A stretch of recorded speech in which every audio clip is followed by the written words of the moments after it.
What is up, RotoGrinders? Happy Monday, 5:30 on the East Coast. 2 hours of nonstop NBA DFS conversation starts right now. Interesting choice tonight by FanDuel. FanDuel cut off the last two games for savings, so their slate does not include the Thunder or the Lakers or the Kings or the fourth team that's playing basketball, the Bulls. I forgot about the Bulls there for a second. DK, of course, unleashing all six games.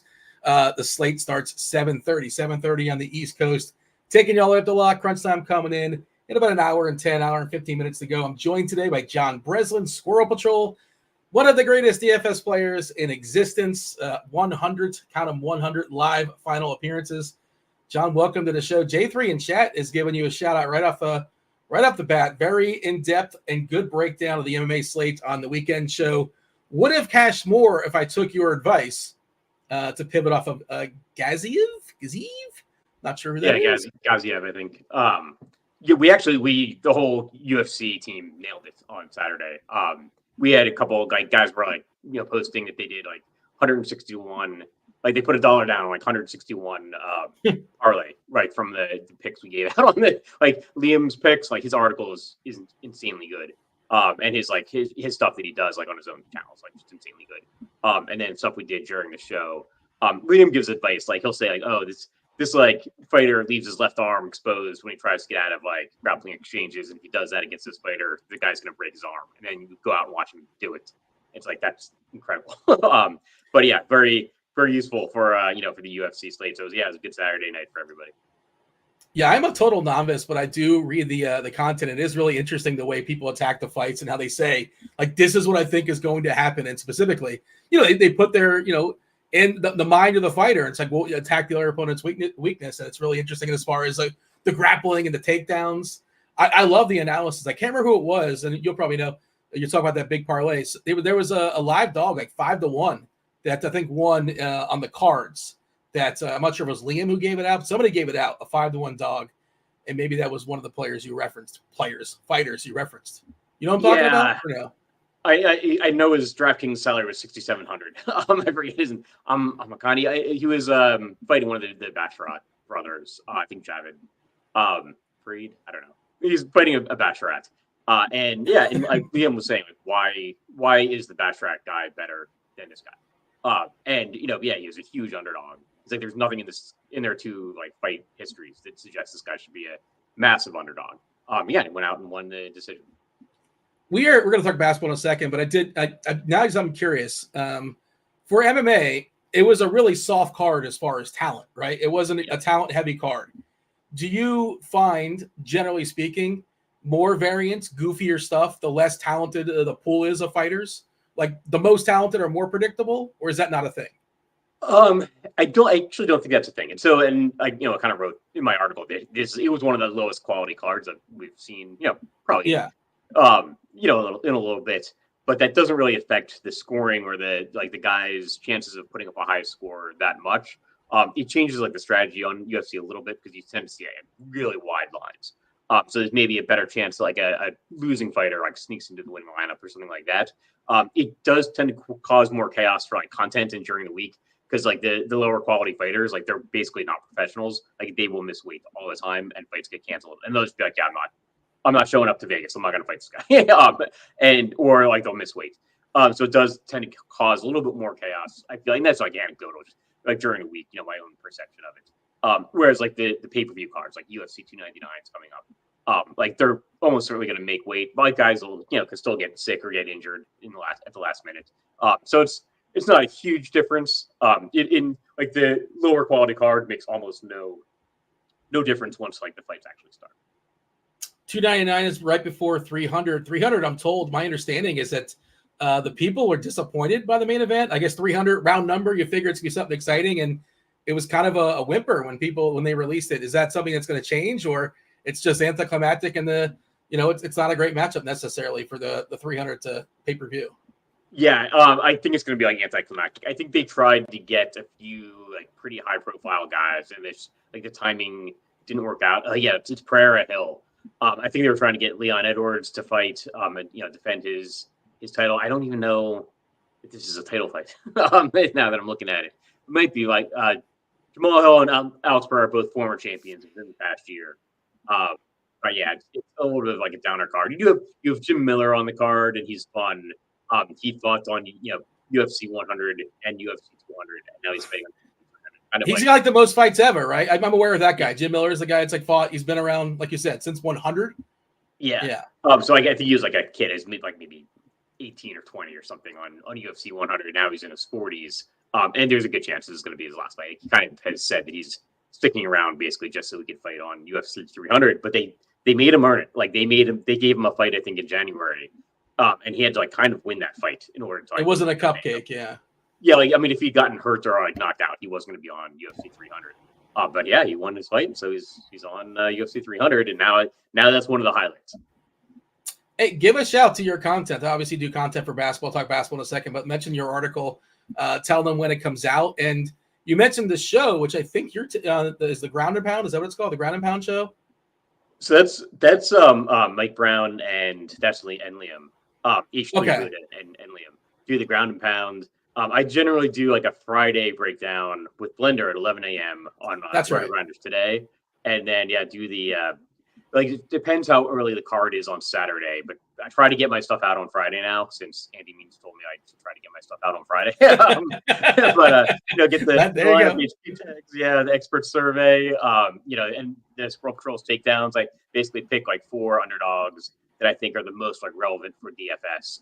Not always like, I mean, sometimes it's a little bit of a stretch, and but I'll say like, I think this guy could land on the winning lineup in a lawsuit or something like that. It's fun. It's a really interesting sport. Like it's almost the polar opposite of NBA. Like it is the least projectable sport. The projections mean almost nothing. So like if you are somebody that looks at NBA, and you're like, God, I just like can't stand how like predictable the projections are, and how difficult it is to get away from projections. Like try some UFC, because like the projections mean almost nothing. I think even our lineup HQ, I think it comes standard with MMA. It's not median projections. It's like peak. Like what is their ceiling, right? I think that's how it comes. But speaking of MMA, they're remaking Roadhouse. I'm sure you're very excited about that. Roadhouse, Patrick Swayze, Jake Gyllenhaal starring, not just Gyllenhaal, but co-starring Conor McGregor. And why am I mentioning movies? Are you excited about that? I mean, it can't be. I'm going to watch it, but I'm already angry about it. I'll give it a chance, though. It's on Amazon. It's going to be free on Amazon Prime. I'll fire it up, but, come on. Roadhouse is like, that's a classic. We'll see. Yeah. I don't really know it, but you've never seen Roadhouse with Patrick Swayze? I saw the Conor McGregor, like the clip or like a still or whatever with McGregor from the movie. And I saw Jake Gyllenhaal was like recording a UFC movie. Like they had him in the octagon. So I guess we're talking about it. Yeah. But I don't really know. They filmed some of the stuff at an actual event. But the reason I'm segueing here, what I'm doing is that we're going to be giving away a week free of RG Premium. If you want to get a hold of Squirrel's, UFC article, you want to read his NBA stuff, everybody else, you get football, baseball, basketball, all the content, everything you think of, the bells, the whistles, the optimizer. We're going to give something away. We're playing a little movie game tonight. I'm going to give 5 clues. I'm going to give one every 10 minutes or so. And every time I get a clue, it's all a clue for one movie.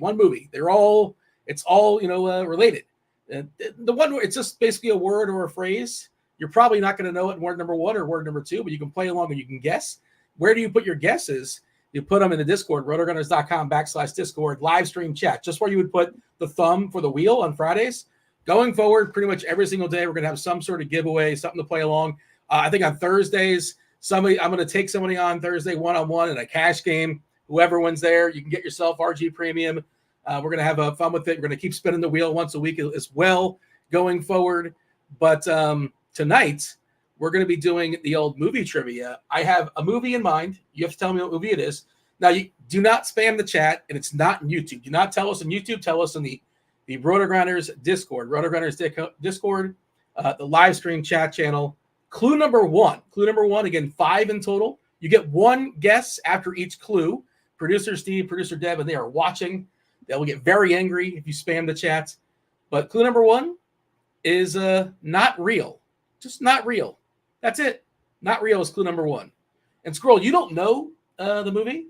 If you want to take a stab, by all means, feel free. But I've been told I'm ineligible for the prizes. Yeah, that's right. You are ineligible, but you can't get there anyway. You couldn't get there anyway on just one word. But there you go.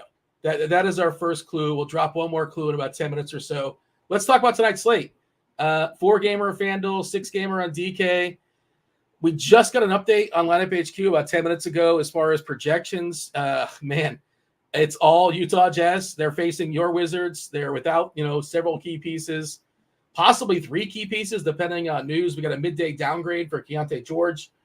We know Walker Kessler's not playing basketball tonight. Lauri Markkanen's got a quad, so he can't play. So it is absolutely the perfect storm of spectacular matchup, and you're without your top player, potentially Keontae George. Walker Kessler is a big part of that lineup as well.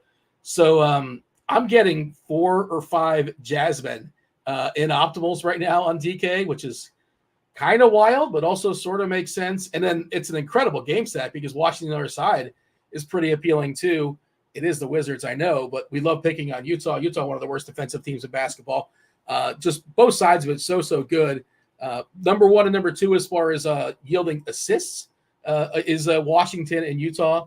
I could see Tyus Jones getting like 14 assists tonight. That wouldn't surprise me. I saw his number was like 10.5 in the sports book.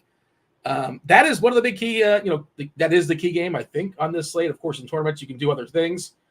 We're waiting for Giannis news. Officially, Giannis is questionable with his Achilles. LeBron is officially questionable with his ankle. I assume LeBron plays, but stay tuned. De'Aaron Fox, we've not seen play for several games. Actually, he's been at shoot-around, I think, twice in a row now and not played, which is kind of odd, but that's the case. He's dealing with the knee. He's questionable. DeAndre Ayton's got that hand. He's questionable, and he seems highly questionable because Portland doesn't care. How do you see this slate as far as a screenshot? We'll go game by game in a second, but are you as excited about Washington, Utah as the projections are, as the DFS world is? I kind of am, because I can watch the game. I'm going to, watch the local broadcast. I was actually thinking about going a little bit later because I got to go drop my daughter off somewhere at 8 o'clock. And I'm like, you know what, screw it. I'm just going to do my full play just because it's so Washington, Utah heavy.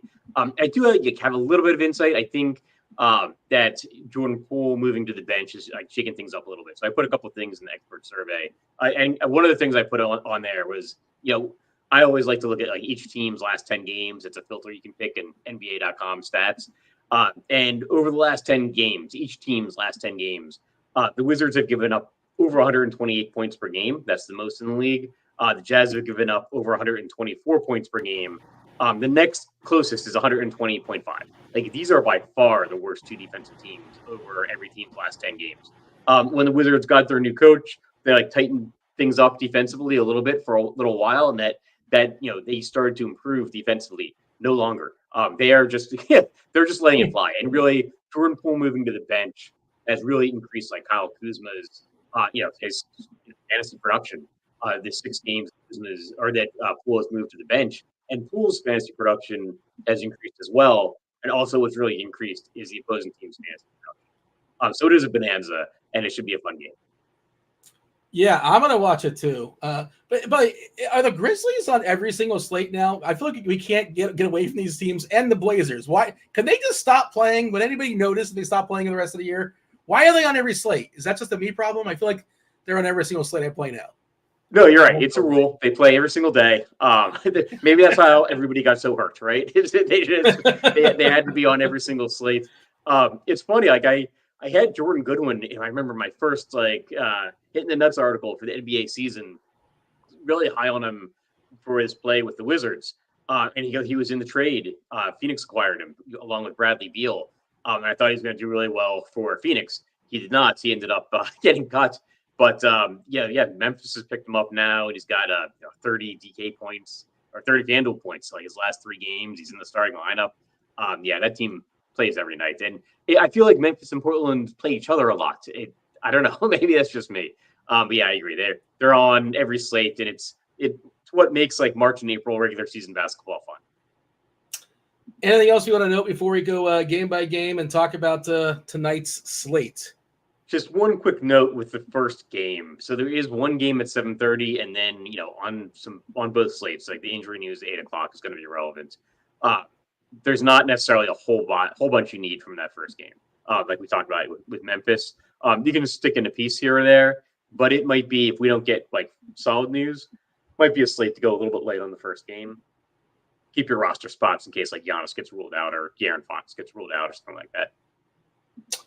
Okay, let's knock it out and talk about it. I agree with you. This first game seems pretty uneventful. 206. That is a paltry total. Brooklyn is a 10-point favorite. The Grizzlies, their team total is south of 100. It's a double digits, 98 to get all specific and technical, which, by the way, the Blazers call. They also have a 98 team total, which is equally terrible. They are facing the Timberwolves. We'll talk about that game soon enough. Yeah, so 206 is the total. Brooklyn, pretty big favorite here versus Memphis. Who's in and who's out? As far as Brooklyn, no Ben Simmons. He's got that back. Cam Thomas still out with his foot, also with his ankle. The Memphis stuff, I guess Triple J not officially out unless I missed that update, but he's not going to play. He's doubtful. Yuta Watanabe is either out or doubtful as well. I thought I saw an update on him. I think he's doubtful. Yeah, he's doubtful also. Zaire Williams is out. Bain, we're not going to see the rest of the year. Smart, we're not going to see the rest of the year. Derrick Rose, it's a litany. You guys know the deal of these Grizzlies. Yeah, but they're also, the prices have adjusted, right, to their new situation where, Vince Williams is almost $7K now. Jordan Goodwin's in the mid-5s. Santi Aldama is $6K. Like, there's just not a lot to get excited about. G.G. Jackson off the bench he'll take some shots, but he's only going to play so many minutes. I can't get excited about the Grizzlies. I don't think it's necessary. It is a 6-gamer. Didn't sound like you were thrilled either. If you had to get behind one of these Grizzlies, who's your favorite to roster this evening? If I have to pick one, it's probably Jordan Goodwin. And Goodwin's like better on FanDuel. I guess all these guys, every single player on the slate until the 10 o'clock games looks better on FanDuel because there's only 4 games instead of 6. So like getting a little bit more Jordan Goodwin on FanDuel, not getting a whole lot of Grizzlies on DraftKings. You can go to like maybe G.G. Jackson as well, maybe some Luke Kennard. But yeah, it's got a low total. The rotation is getting all messed up because like nobody can stay healthy for 2 straight games. And I think they're trying to see what they have in different guys in different situations. Maybe like some Santi Aldama. There's so many guys out that anybody can maybe have their day here on Memphis, but I kind of prefer the Brooklyn side, and I kind of prefer trying to avoid playing guys from this game in case value opens up later in the night. The Brooklyn side, you're saying trying to avoid, is it like, are you putting max 1 Brooklyn, max 2 Brooklyn? I imagine you probably wouldn't go beyond that. And who is standing out for you on Brooklyn? I guess ownership-wise, currently it's Dennis Schroeder. Dennis Schroeder coming in at 15% or so on DK. Johnson around 12, 13%, DFS at 12%. DFS is not the kind of guy you want to lock in and be over the field on when more news is coming in. Like he's almost like, he's rarely going to break the slate, rarely going to be the guy like, man, I really wish I had more DFS. He's just kind of a glue guy. Claxton is kind of interesting if he's only going to be 8%. I think this is a good spot for him, and the price is pretty good too at 6-7 on DK. What's your read as far as Brooklyn? So I think the guy that I really like getting to is Cam Johnson. It's almost more position. I mean, he's a small forward on FanDuel, power forward on DraftKings. But he's probably the guy I like from Brooklyn the most, just because he fills that forward position, especially on FanDuel. And he's a guy who's going to go out and take a bunch of shots. As like the guys from Brooklyn kind of go down one by one. He's left to shoot as much as he wants. DFS. Dorian Finney-Smith is one of the guys that I kind of don't want to get to, even if I end up with him in a lineup. Maybe I reconsider that lineup just because I want to try to save the roster spots. Dennis Schroeder, probably my next favorite piece after Cameron Johnson. And then Nick Claxton can always have like a big game. He kind of scores better on FanDuel than on DraftKings. 7,100 on FanDuel center. But I don't know if I want to clog up the center spot with the first game either. Yeah, he's hitting the FanDuel stuff I ran pretty hard. He's the second most popular center. And I guess that's kind of cheating because John Collins is the power forward / center on FanDuel when it comes to hitting lineups. So he's going to be popular over there for sure. Squirrel, I'm a little bit tilted. I'm a little bit proud. And I'm kind of mad at myself. I guess I did a bad job making this game. I made it too easy. We already have somebody that hit the movie on just one guess, on just one clue. So not only was it just one guess and just one clue, he was the first person to guess. The first person to write a response in the channel. So if somebody wants to, should we still play it out for funsies? For those that are not looking at the Discord, what should we do here, Steve? Should you scrap it all together? Just to say congratulations. Now that we are shouting them out, people can look and know. So I think Squirrel doesn't know. Squirrel hasn't looked yet. Squirrel can play. If Squirrel hasn't looked, then we can continue. You can continue playing and give hints to Squirrel. See if he can guess it before the show's over. Squirrel, don't cheat and look at the Discord.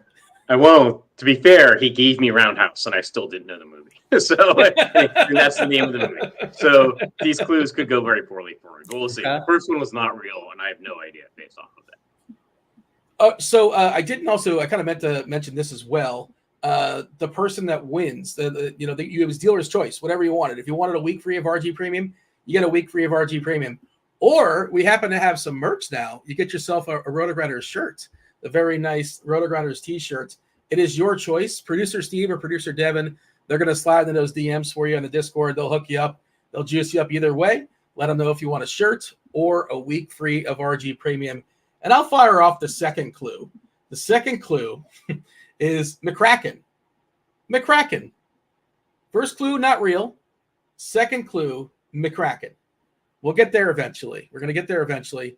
And I'm not in I'm not looking now at the live stream chat channel, but I assume you can kind of sort of piece it together. If you look at like the 10 or 20 submissions already, it's like, okay, now which one you can kind of reverse engineer it and say, okay, it can't be this one. That one doesn't make any sense. You can kind of figure it out that way. Okay, we could play it out just for funsies. Sure, why not? And Squirrel, I think you're going to get there. I think you're going to get there on clue number 5. Maybe. We'll see. Stay tuned. Let's knock out the Clippers and the Bucks. This is the first half of the NBA TV doubleheader. Doesn't have quite the same ring as ESPN or TNT, but I guess it's national TV. Sure. 224.5 is the total. Clippers at Milwaukee. Milwaukee is a 4-point favorite. We don't know about Giannis. Giannis officially, he's still questionable, right? There's been no update on that, as far as I know. Yeah. No, yeah, we still don't know if he's playing, and so it's a big impact because he's young. That definitely matters. My assumption is he plays just because he's played through everything recently. It's also, for as far as back-to-back stuff, it's an island game. I should have mentioned for Brooklyn, it was the front end of a back-to-back. Clippers, Wolves, Thunder are playing the second half of a back-to-back. So the Clippers are in the second half of a back-to-back. Thought there was a chance, maybe, we get a Paul George rest spot, but that doesn't seem to be the case. I suppose it's possible still. But yeah, Clippers are in the back half. Of course, they're without Westbrook. Otherwise, I believe they are fully healthy. Milwaukee, Giannis is questionable. We're going to go under the assumption that he's playing. If not, that news will come in at some point on our show or on Crunch Time, which follows us in a bit. Middleton is still out. But, your assessment when it comes to the Clippers and the Bucks. So this is another game that I don't love, but that changes in a hurry if Giannis is out. Damian Lillard looks decent on FanDuel. And then if Giannis is out, then you're probably going to be getting a ton of Damian Lillard, especially with only 4 games. Bobby Portis will probably look really good if Giannis is out. He's 6,500 on FanDuel, 5,500 on DraftKings, so he'll look particularly good on DraftKings. Yeah, I mean, and then Giannis can always have that huge monster game. He's a guy that if you're running 150 lineups, you want to have some Giannis. You don't want to be sitting there with nothing to look at if if he puts up an 80-point game, like he did last game. Not a ton of it. This is I'm getting almost nobody from the Clippers. If I had to get somebody from the Clippers, it'd probably be Kawhi. This game's really going to hinge on the news. This is one of the reasons why I don't love stacking my lineups with a bunch of Memphis, Brooklyn guys, unless maybe I am doing a game stack from that game. But for the most part, waiting to see what happens with Giannis. If he's in, I think Lillard is in play. If you wanted to kind of run him back with Kawhi, I think you could. But other than that, don't love a ton from this game. We do have an if-then set up for this, and like you said, like you alluded to, if Giannis happens to sit, Dame becomes an awesome play. His median projection on DK would jump to 53 and change, which would be a smash. 51 and a little bit of change as well for FanDuel. Bobby Portis looks really solid, almost a 40-point projection on DK and FanDuel. And even Pat Bev on DK specifically would he would 23 minutes, about 24-point projection. How cheap is Pat Bev? He's not somebody I considered. He must be really, yeah, okay, so he's 3-3. Yeah, so he would become an interesting piece as well. But I kind of think, I think Giannis plays. It's worth, entertaining the if-then. But what's your guess? And again, we'll know this at some point. I think we'll know this before 7:30, so you don't have to guess. But I'm thinking he plays. Yeah. I think he probably plays. It's the being a national TV game. So you said it's NBA TV. Yeah. I think they have like a little bit of different rules or something. It's like a subtle tweak to the rules, but it's like national TV. Basically, like we want the guy to have a real injury. If he's going to miss the game. I don't know. A little bit like probably not going to exceed 10% Giannis, even if he does play. Just I feel like late in the season when these guys get like tagged as questionable, and it goes into like this late that he's probably a little bit dinged up, and they maybe aren't going to like crush his minutes no matter what happens. So yeah, maybe that does like make me lean towards Damian Lillard a little bit more, even if Giannis plays. But yeah, I guess if I had to guess, I'd say he's probably going to play. Okay. Yeah. First two games, pretty uneventful. We got to find a way to be a little bit different on the slate. Portland, Minnesota's up next. And okay, do we want to play some Blazers? Probably not. 210 is the total. Blazers, 14-point dogs here at Minnesota. As far as who's in and who's out in this one, Jeremy Grant's doubtful. Thibault's questionable. Kamara midday downgrade with an illness. We know Scoot Henderson's out. We know Malcolm Brogdon's out. Sharp's out. And Ayton's got that hand, so he's questionable. Minnesota, you figure at some point they can use a rest here. But they've been pushing their guys. Ant plays through everything. Typically, Gobert, when he's questionable, he plays. Cat, seems to play through a lot of stuff as well. They do have a slow-mo Kyle Anderson questionable. McLaughlin's questionable. That doesn't really matter so much. This is an island game for them, I believe, right? No. This is the second half. So maybe they get some rest spots. But again, we've heard nothing of significance. Maybe a Mike Conley or something like that. It seems like a spot where you can rest somebody if you want to, because you don't really need to go full throttle against the Blazers. But this is where we're at right now. Another Uber favorites, another low total, 210. How are we handling this one, Squirrel? Blazers and T-Wolves. Yeah, so we're 3 games into like a 4-game slate, and this is another game that I really don't like. So it tells you something about that 4th game. Right? I mean, this game is fine. It's really just not even. I don't even know if you can say it's fine. It's you're rounding up spread with a low total, so not that great. Even if some guys from Portland, start getting ruled out, I don't know. Like, yeah, you can go to like Anthony Simons, some Jabari Walker, some Chris Murray. I don't know. Like Minnesota's the best defensive team in the league. They're 14-point favorites here. Yeah, they are probably going to be able to, as hurt as their guys have been. Like Anthony Edwards seems like he's going to leave every game with an injury and then just somehow finishes the game. Actually, no, he didn't finish the game on Friday. But yeah, so like they have every reason to take the foot off the gas here if they get up big on Portland, and they are expected to get up big on Portland. So that makes me lean towards the Portland side, actually, despite their low implied point total. But it would be like get a little bit different with Anthony Simons, or maybe it's like some Jabari Walker. Score, how real do you think the T-Wolves are when these games start mattering, when we hit the playoffs? They're currently in the 2 spot, tied with Denver, in the standings. OKC is in first. It's really tight, 42-18 OKC.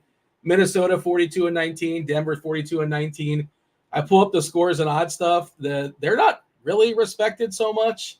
950 you can get them at 950 to win the Western Conference, while Denver is plus 240. The Clippers are plus 250. OKC also 950. The Suns plus 850 plus 950. Is that correct? Do you think the T-Wolves are going to be frauds when it comes to the playoffs? You mentioned how good their defense is.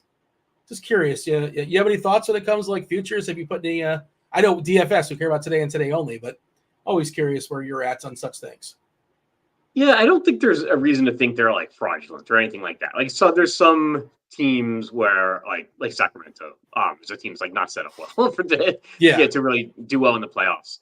I don't necessarily get that sense from Minnesota. We haven't seen it yet, But a couple of years ago we hadn't seen it yet with Denver either. I don't think they're like as good as Denver. So looking at the odds now, like on DK, I think they should be better than like fourth or fifth. Like I don't really like the Clippers here. Like I know that the Clippers are. Yeah, the Clippers are always like built to like win in the playoffs, and then they never win in the playoffs. They're never healthy though. Yeah, I think didn't Russell Westbrook just break his hand? Yeah, well, he's not. Some would argue that like that might be a good thing. Some would argue, right? You don't want any injury for anybody, but there's still much for these guys to fall apart. Yeah. So I don't actually. I actually like Minnesota at 950 or OKC at like 950. More so than Phoenix or the Clippers. But I think it's probably Denver's conference to lose. And you probably got to go through Denver, right? Like that's a tough road match. Most likely. Yeah. And the tricky thing is, and I fell for that trap, like the first take thing. Like say Minnesota loses to Phoenix in the first round. Like Minnesota's a 2, Phoenix is a 7. That doesn't mean they're frauds. Like it means the Western Conference is really good. Phoenix is a really good 7 team. And that's a team that also could never stay healthy. What if they're finally healthy?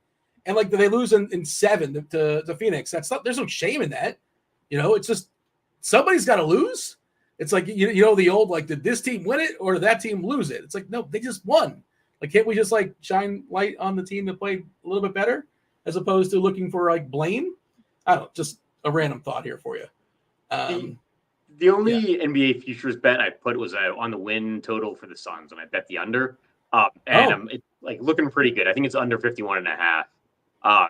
And they have a tough schedule coming up, so we'll see what happens there. I like probably Denver, OKC, or Minnesota of the 3 teams in the West. So like not as big on the Clippers or the Suns.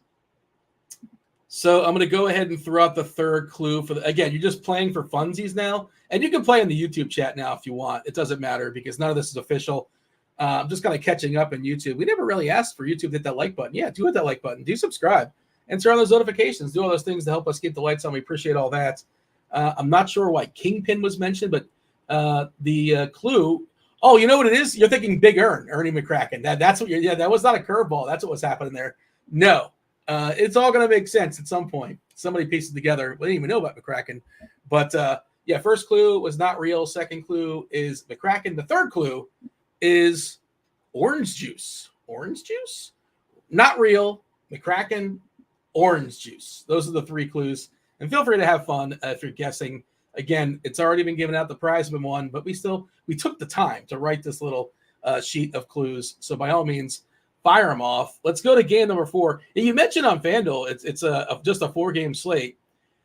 Like on DK, where you have 6 games, this Washington-Utah game is going to be loaded. It's going to be more popular probably on FanDuel because there's just less options. The aforementioned Wizards versus the Jazz, 241 is the total. Jazz 6-point favorites. We kind of outlined before at the top of the show, this is the premier game on the slate, which is kind of hilarious to say because it's not the best basketball. But, for our purposes, it is the best basketball. Koulibaly expected back tonight for Washington with his pelvis. They are fully healthy. When it comes to Utah, though, we know Jordan Clarkson should be back from his illness. Markkanen's out with a quad. No Kessler. He's got a foot. So we're expecting our starting lineup projection as of right now. I don't know how certain we are about this. Well, I should also mention Keontae George is questionable with an illness. Keontae George, we're assuming he plays, will be starting alongside Sexton, Sensabaugh, the rookie Taylor Hendricks, and then John Collins. Jordan Clarkson is a 6-man off the bench is in play. THT is a cheapie. Yurtseven can play like 15 to 20, backup minutes. He's a really good fantasy point minute player if he can get on the court. So I think he's kind of sort of somewhat interesting. And then THT, he should get some run as well. Taylor Horton Tucker. Talk me through the Utah side first. And I guess, again, a little bit of a conundrum with the Keontae George situation. He looks awesome if he plays. And then I'm always a little apprehensive on like illness, Squirrel, because what does that mean, right? Like we don't know how to determine, is he going to give it a go and like gut it out? And if this game is somehow blows out, he's like the first guy off the court. Is he going to, just sort of just kind of be out there and be there for his teammates, but just sort of like, drop the ball off and be like a second or third or fourth man in terms of the offense? Or is he just going to play as if there's no issue as far as illness? I never really know how to read that situation. But yeah, well, how are we handling Utah? Is that what you're expecting as far as the starting lineup? Because it feels like it could go different ways. I'm glad it's not my job to project it. Yeah, so actually, this is another reason why I kind of want to wait for the 8 o'clock news. Is because we got to see if Keontae George is playing. But yeah, I mean, if you start running optimal lineups or like optimal-ish lineups, you're just getting a ton of this game. You're getting a ton of Washington, and more so with Utah. You're getting like a bunch of Utah guys with some Washington guys sprinkled in. I mean, and it's difficult to get away from it. It's got a 241 total. These teams give up the most points in the league of every team's past 10 games. And like the Wizards in particular are a team that, just folding up the tent and ready to go home for the season. My insight on this game is maybe that I like the bench a little bit better than the bench guys better than the starting lineup. But we also don't know what the starting lineup for Utah is going to be. They've got a guy, Bryce Sensabaugh, that I hadn't heard of until about a week ago. He's still he's been starting. He's in the projected starting lineup. He still has never put up more than 10 and a quarter DraftKings points in any game. I don't think he's played more than 16, 17 minutes, but he could be in the starting lineup. I don't know if I love going there. And I would maybe try the guys from this game. I'm maybe going to try to be overweight on. I think are Kuzma, because he's been doing so well with Jordan Poole not starting. Poole, because Poole has just been taking every shot with the bench. Jordan Poole is playing a lot alongside Johnny Davis, who's a total bust pick from the Wizards. He just doesn't shoot because he can't shoot. So Jordan Poole is just taking more shots per game than he did as a starter. And so, not a lot of them are going in, but it doesn't matter. He's taking so many of them. Then that's great for the other team as well. It's a bunch of rebounds, fast break opportunities. It's fantastic. Poole's not careful with the ball. I think it's interesting. You might see Jordan Poole and Jordan Clarkson play against each other kind of at the same time because they're almost the same player. So statistically. And neither one of them plays defense. So this should be great. So I can really see the bench units here putting up a lot of points, but just specifically Jordan Clarkson and Jordan Poole. Although I guess I'd be interested in Taylor Horton-Tucker if he's coming off the bench. And I think Yurtseven's a really interesting call without Walker Kessler, without Lauri Markkanen. I wouldn't be shocked if he ends up starting, but we have to see. Is he starting? No. It's just funny. We've seen it happen before. So you think he would start with Collins playing the 4, that kind of thing? Yeah, something like that. I think we're assuming that Taylor Hendricks is going to be starting alongside Bryce Sensabaugh. But I think I don't know, Yurtseven's started before in the NBA. So and has put up some big games before as well. So I think he's somebody you'd want to monitor and maybe try to get over the field on whether he's starting or not starting. He had a string of 6 starts earlier in the season. Had a 37-point DK game, handful of games over 20 DK points. So at 3,400, if he's starting, that's something you got to be interested in because he can put up big numbers, especially against the Wizards. The Wizards give up, I assume, still most rebounds per game in the NBA, and he's center eligible. So it's maybe a reason to not use Nick Claxton if we don't on FanDuel if we don't have that Jazz starting lineup by the time the slate locks. The Wizards, the worst rebounding team in basketball at 2.2%. So versus the next team. We'll talk about them soon enough. OKC. I love the Thunder, but they're really, really bad at rebounding. The Thunder only rebound 47.7% of potential rebounds. The Wizards at 45.5%, which is epically terrible. And Yurtseven, like you said, he can get there in 16 minutes. He can put up 28 fantasy points. He's averaging a fantasy point per minute this season. But, you catch him a little bit of an outlier. There's a chance he plays 18 minutes or so. You mentioned Sensabaugh, and he's been terrible in a small sample, right? 86 minutes so far this year, just 0.6 fantasy points per minute. But he's shooting the ball, 19.7%, almost 20% usage.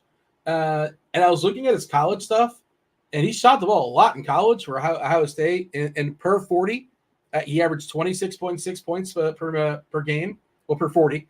A fair bit of rebounds, not a ton, 8.8, pretty good. No assists, no real. The stocks are not good, but I think that, I understand why he's live. He seems like a guy that can score a bit.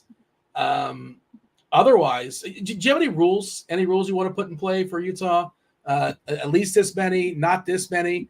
because I want to run some more stuff, but last I ran it, we're getting 5 in some lineups. I don't know if I'm going to play 5. I think I'm willing to play 4 though. I think. You tell me.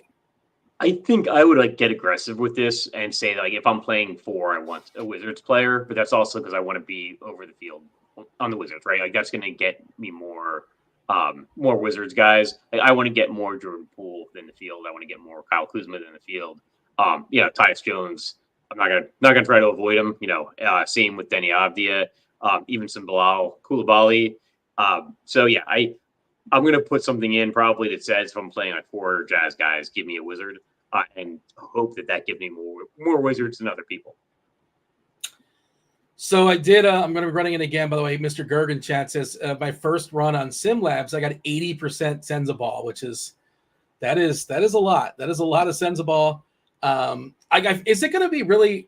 I don't know, chalky. I guess depending on what players you use, right? But to have a game stack of Washington, Utah, and then just one player from and the rest of the slate, I feel like you can do that, 7 players in total, 4 and 3, and I don't think that's completely bonkers.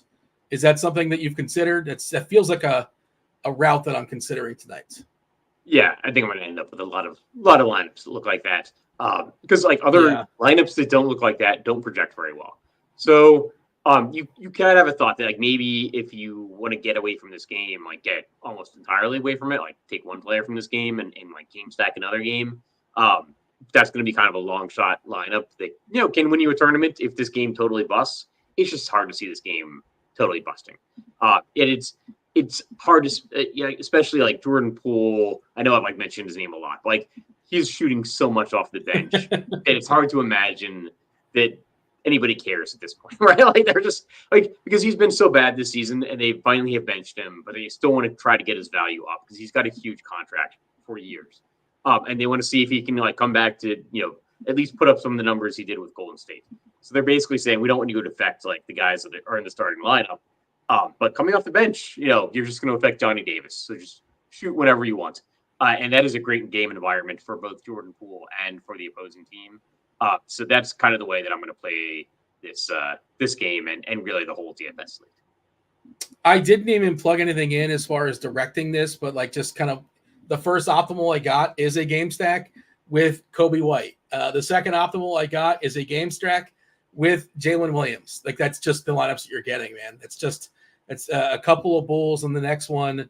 It's that is the slate. What is the scenario? What does it look like if this game flops? Because there's so many players that are so cheap or in the mid-tier, somebody has to get there. At least a couple somebody's have to get there.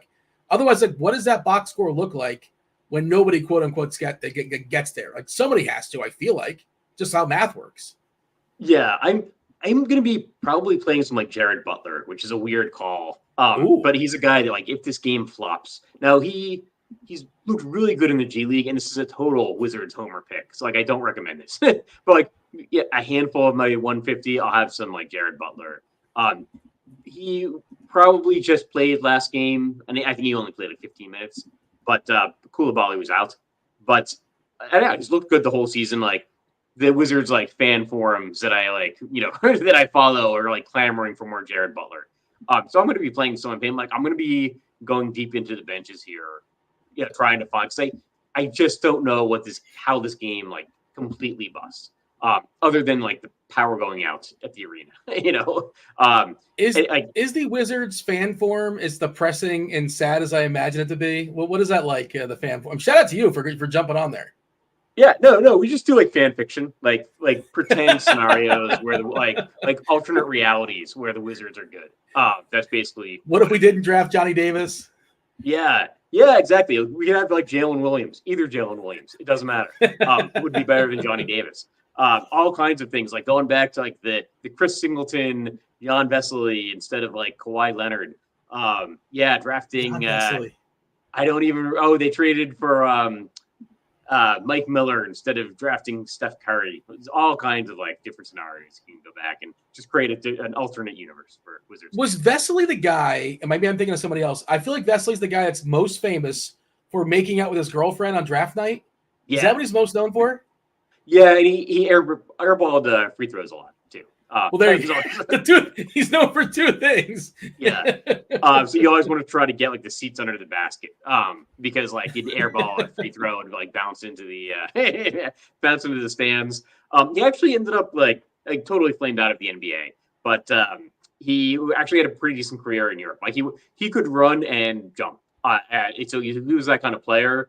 But yeah, he was, and he ended up like having a decent career in Europe, like because he could do that very well. But he could not shoot a lick. So yeah. It's like, like the combine for football, like the guys that like combine great. He can run, he can jump, but he actually play in the game is the issue. Yeah. Yeah. Sometimes you overthink those things. Yep. Don Yeezy's telling us in chat that Giannis Antetokounmpo, he cut his pregame routine short during warmups. Okay. And then I see Tim just kind of mentioning Tasteful Tide saying, I wouldn't have a problem fading the first 3 games if Giannis is in. Yeah. I don't think I would either. You have to acknowledge him and talk about him. But yeah, you can't. I mean, yeah, I just can't imagine fading this Utah-Washington game. By the way, how much does Washington as an organization, how much do they care about the concept of revenge? This would be or you thinking about it, this will be a Jared Butler revenge game. He had I think he had a whole season with Utah, did he not? Yeah, I think so. And he looked decent. Even he started some with Utah. Might have been last year. But yeah, he's my favorite. And I give these plays out all the time. My favorite player that may not play tonight. But yeah, I rather be ahead of the curve than than when he's got 80% ownership. Had a decent game last game. It was 2 seasons ago. I think he got 1 start with Utah. I feel like he's been a decent player, and his G League stats actually back that up. It's just the Wizards feel obligated to run Johnny Davis out there for 24 minutes tonight. But that maybe this is the night that does stop. I actually forgot about the Jared Butler Utah connection. I'm going through, I'm checking what our projection team has, and there's some hedging going on in here. They gave Johnny Jazang a minute for Utah. I don't think he's going to play, but he might, I guess. Are you goofy enough, and I don't mean in a negative sense, to play a Johnny Jazang or a Kira Lewis Jr.? Yeah, I think if I'm playing Jared Butler when Koulibaly is back, I think you got to pair him with Johnny Jazang. I will probably Jared Butler is probably as crazy as I go today, rather than going Jazang. Although we have to see what the starting lineup is. If Giannis out, by the way. Was that Giannis out? Okay. So that's going to actually mix things up a lot, because I think I'm going to be getting a lot of Bobby Portis and a lot of Damian Lillard. So I actually kind of prefer that rather than going with 7-man game stacks from Utah Washington, because does that cut out Butler? That probably leaves Butler on the cutting room floor now. I think. You tell me. I don't know. Or not necessarily. You can't throw him out on the show and then not play anyway. You got to stick by it. It really is trying to be ahead of the curve, because he's a guy that deserves more playing time. Is he going to get more playing time? I don't know. Probably not. But probably 3 to 5% chance. So I should probably have him in 3 to 5% of my lineups. I don't know. We are giving Butler a minute. Butler's getting a minute, bro. Yeah, I mean, it's kind of the head stuff. You don't know. Like you said, he's a player that just might not play, but he also might play 17 minutes. He would mop up if this game got ugly, right? He's a mopper, I assume. Yeah, that's actually because you said how can this game go awry? And I'm thinking, well, if it goes awry, maybe I am getting another 15 minutes out of Jared Butler. Maybe he's putting up 22 DK points again. And at 3,400. All right, that's gets me a little bit different. So yeah, I've been 3 to 5% of my lineups, but this Milwaukee news probably does change things up significantly, and I do think it's kind of welcome, because I think Lillard is in play now, obviously, and Bobby Portis, but there's a question of how much. So we got to kind of see how that shakes out. We got TJ, Tim, and Keith Eyster coming in. I guess Roth is unavailable this evening. About 20 minutes or so, 25 minutes or so with crunch time. We'll kind of circle back and see what our projection team does for Milwaukee. But like we said, rest assured, Lillard's going to look really good. Portis is going to look really good. I think Pat Bev on DK is an interesting little cheapie that will be in the mix. TJ is going to be playing the role of Roth all week long. Okay, Roth has a week off. Good for Roth. He's resting up before baseball season. He's got less than less than 3 weeks or so. Well, what's it? The 28th, I believe, is when the season officially. Well, like the full slate. A week in advance, they play in Korea. It's the Giants and the Dodgers. Okay. Can you give me like your top 3 players on Washington, all things considered? I know you kind of ran through some players, but the elite guys, Kuzma, Jones, Avdia, you mentioned Poole as well. Can you just kind of give me your list of prioritization amongst those 4? So I think number 1 has got to be Kuzma. I think number 2 is going to be Jordan Poole. And I think that's going to be different from projections. And then I'm probably going to go to Tyus Jones. I have to look at the rotation actually after we get off the show. I may limit to like the Tyus Jones, Jordan Poole, and then that might give me actually a little bit more of both of them. Like, wouldn't necessarily set a rule that I need at least one of them in each lineup. I may be flexible with that, but yeah, I think for me it's going to be Kuzma, then Jordan Poole, then Tyus Jones, and then probably Denny Avdia after that. Shout out to our projection team, by the way. They have already updated Milwaukee. We'll talk about that in just a second. I did want to play up the string as far as our movie game. The first 3 clues are already given out. The winner has already been given out as well, too. Somebody already binked it. Somebody hit it in the very first clue. I made this way too easy, but let's continue. Let's play it through. Movie Monday, we'll be doing this going forward. You get yourself dealer's choice. If you want RG Premium, you got a week of RG Premium, you can have that as well if you guessed the movie correctly. Or you can get yourself a sweet RotoGrinders t-shirt. Tell me what movie we're talking about here. They're all around these clues. Number 1, not real. Clue number 1, not real. Number 2, McCracken. Number 3, orange juice. Number 4, squirrel. And it's kind of a visual too. It's a visual in some sense. Don't be a square. Don't be a square. Don't be a square. There you go. I don't know if it does anything for you or not, but somebody in chat is probably finally just hit them. But, maybe clue number 5. And we will get there. But we will, again, we're playing out the string. Next time, we're going to make this much tougher. So nobody gets it in the first 2 or 3 clues. I made it way too easy. It is not the Lego Movie, but that is a good guess in chat. It is not the Lego Movie. It is not Clash of the Titans. It is not Ladybugs, but all good guesses. There you go. Somebody did just guess it in chat, and we shall move forward. There are several somebodies just got it in chat. The visual definitely helped. That's it for the FanDuel slate. FanDuel slate is over. Now let's talk DK. They included the last 2 games. The Bulls. The Bulls take on the Kings. 228 is the total. Kings are 7-point favorites here at home versus the Bulls. We don't know about Fox. Fox has warmed up several times, just not played. I shouldn't say warm up. Has been a shoot-arounds for several games, but yet is it to play in those games for whatever reason. They are 7-point favorites at home tonight versus the Bulls. This is a 10 o'clock game, so it's an hour after Washington, Utah. Theoretically, possibly, hopefully, maybe we get that news when it comes to Fox, or maybe we don't. Caruso is questionable for Chicago. Craig is out. Levine is out. Williams is out. Your thoughts as far as the Kings and the Bulls? Yeah, I was just watching a video of De'Aaron Fox actually today's practice. I clicked on the thing. So yeah, he's practiced the last 3 games and then surprisingly been out. That used to be the thing. Like, well, if he made shoot around, he's probably gonna play. And then De'Aaron Fox flipping that on his head. You got to think he's probably going to come back. I think it's a knee contusion. That's like a bruise, basically. Bruise. Right? Get better over time. So I'm guessing he's probably in. So that so we won't have the Malik Monk, Davion Mitchell, Keon Ellis thing that we've had the last few games. Not getting a ton of this game. Obviously, it's only on DraftKings. But yeah, if you can get to some Kobe White, you can get to some Vucevic. And De'Aaron Fox himself is actually a little bit interesting if he is playing. We gotta wait and see. It'd be nice if we get news on this before 10 o'clock, because Washington and Utah is going to take up so many of our roster spots, and now Milwaukee as well. But I think a game stack of this isn't the worst idea in the world. You could maybe play Kobe White and De'Aaron Fox, or Kobe White and Sabonis. That's going to give you a very different lineup, and then you can go maybe with some of the chalk, from the rest of the slate.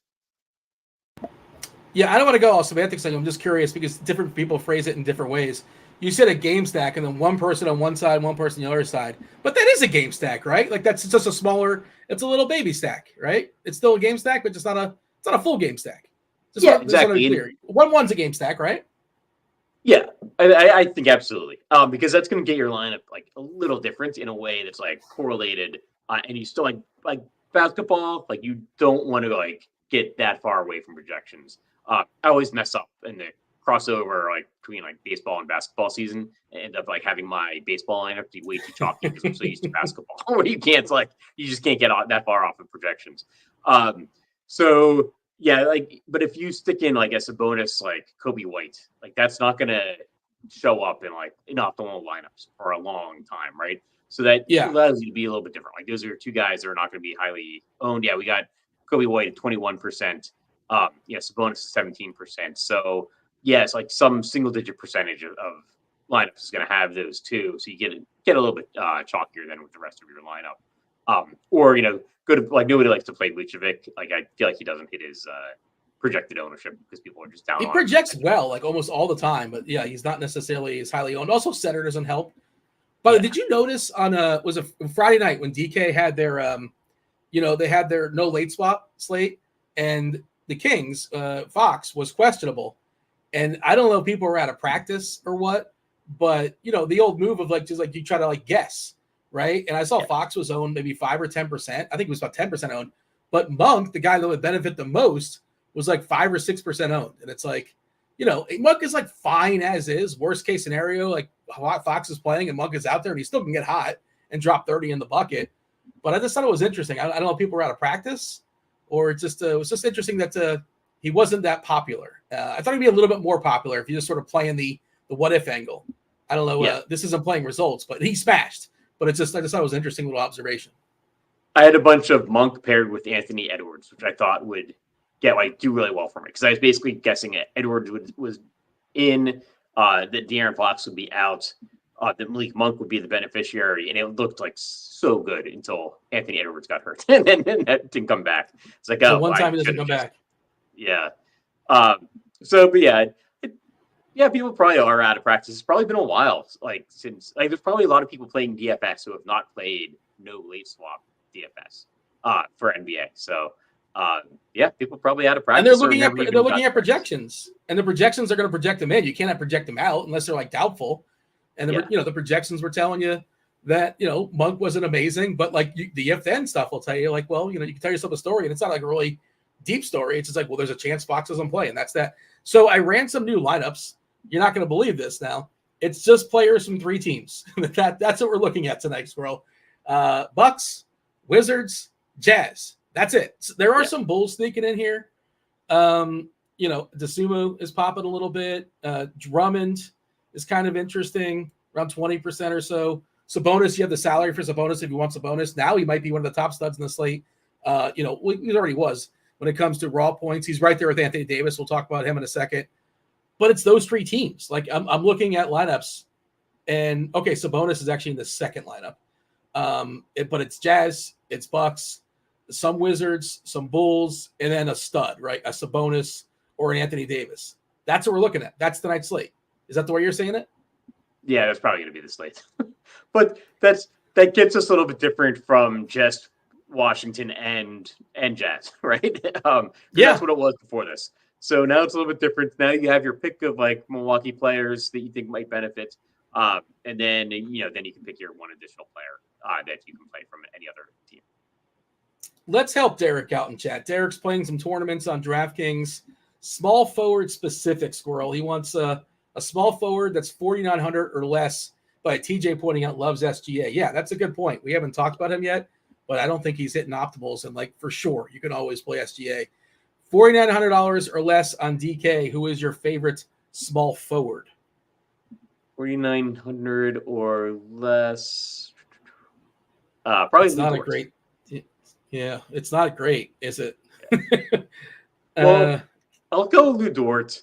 Is like the guy that I am seeing as projecting the best, but I'd actually maybe go with Koulibaly or Corey Kispert. And just because, like, why would you want to play somebody that's not in the Washington-Utah game? Yeah. TJ in chat always says he has no small forwards between 6,200 and 3,800. Yeah, I'm just kind of scrolling through that position, and it's kind of he's got Clarkson at 6,200, and it's kind of a dead man zone. Powell, I guess, kind of, sort of, maybe, but not really. It's fine. Is Powell in your 150 tonight, Norman? Norman Powell, maybe. I don't think so. I'm not getting a lot of Clippers. Like it's that's one of the games that I just don't think is yeah. Oh well, you know what? Now that I'm getting more Milwaukee, or I will be getting more Milwaukee, I'll probably run some portion of that back with some Clippers guys. I still probably prefer going to Kawhi, like trying to spend up for Kawhi rather than getting to Norman Powell. Fat Meat Greasy in chat says THT is small forward eligible. Yeah, that kind of like opens up a 2v2, I think. I mean, you can leave a certain number of salary on the table. He's 3,600. He might be the best scorer from 4,800 and below. Like, that's certainly possible. I imagine you have some of him in the pool, but how much are you willing? I guess it depends on the slate, depends on the night. And this is probably one of those slates where you probably will leave at least 1,000 on the table in some lineups. Do you have any sort of thoughts when it comes to that? How much salary are you willing to leave on the table tonight? It'll probably be my Jared Butler, Johnny Zhang lineups. I didn't leave all that money on the table, especially now that I will probably get a little bit of Milwaukee value. Like Portis is like too cheap on DraftKings. Like I'll get some Bobby Portis on FanDuel, but like DraftKings, probably gonna end up playing a lot of him because he's like 5,500, and that does open up a lot of salary. I do think there's like interesting lineups, and I kind of joked about the Jared Butler, Johnny Zhang thing. I think you can play some of these bench guys from this game and say that maybe this game goes off with the second units, and that leaves a bunch of money on the table. The thing is, I'd probably rather use that money to like, rather than leaving it on the table to like get different, I'd rather play SGA because I think that's going to be a little bit different, or play Sabonis because that's going to be somewhat different, right? Like those are guys that are going to get less than 20% ownership. So rather I try to spend up and get different by playing one of those guys. If you missed it, Yuta Watanabe officially ruled out, as is Triple J. No Jaren Jackson Jr. Giannis Antetokounmpo was ruled out as well. Kyle Anderson in for Minnesota. They're not just saying, obviously, Russ not just out tonight. He's undergoing some hand surgery. Hopeful to return before the start of the playoffs. Last game of the slate, 10:30. Again, not on the FanDuel slate, on the DK slate. 238 is a total. It's high and it's tight, right? OKC just a 1.5 point favorite here in LA. It is an island game for LA. I think OKC. This is the second half of a back-to-back for the Thunder. As far as who's in and who's out, officially LeBron is questionable. I assume he plays. They need this win. They're still basically the teams in the West that are going to be in the playoffs it's been decided, right? The Lakers are 10th with 33 wins, and on the outside looking in, and this is for the play-in nonsense. The Jazz have 27 wins, so they're 6 games back. So I don't really see a scenario, unless like a full-on crazy collapse, that like Golden State or the Lakers can fall out. And the Jazz don't even want to jump in. The Jazz have no interest in jumping in that pool. They're good just chilling on the outside, I believe. But yeah, jockeying for position, the Lakers probably ideally would want to get away from that 10 spot, try to get a home game if possible. And it's not crazy to think they can jump in the 6th spot because they're only, a couple games behind the Kings.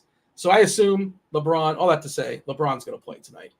Davis is also, he's officially probable.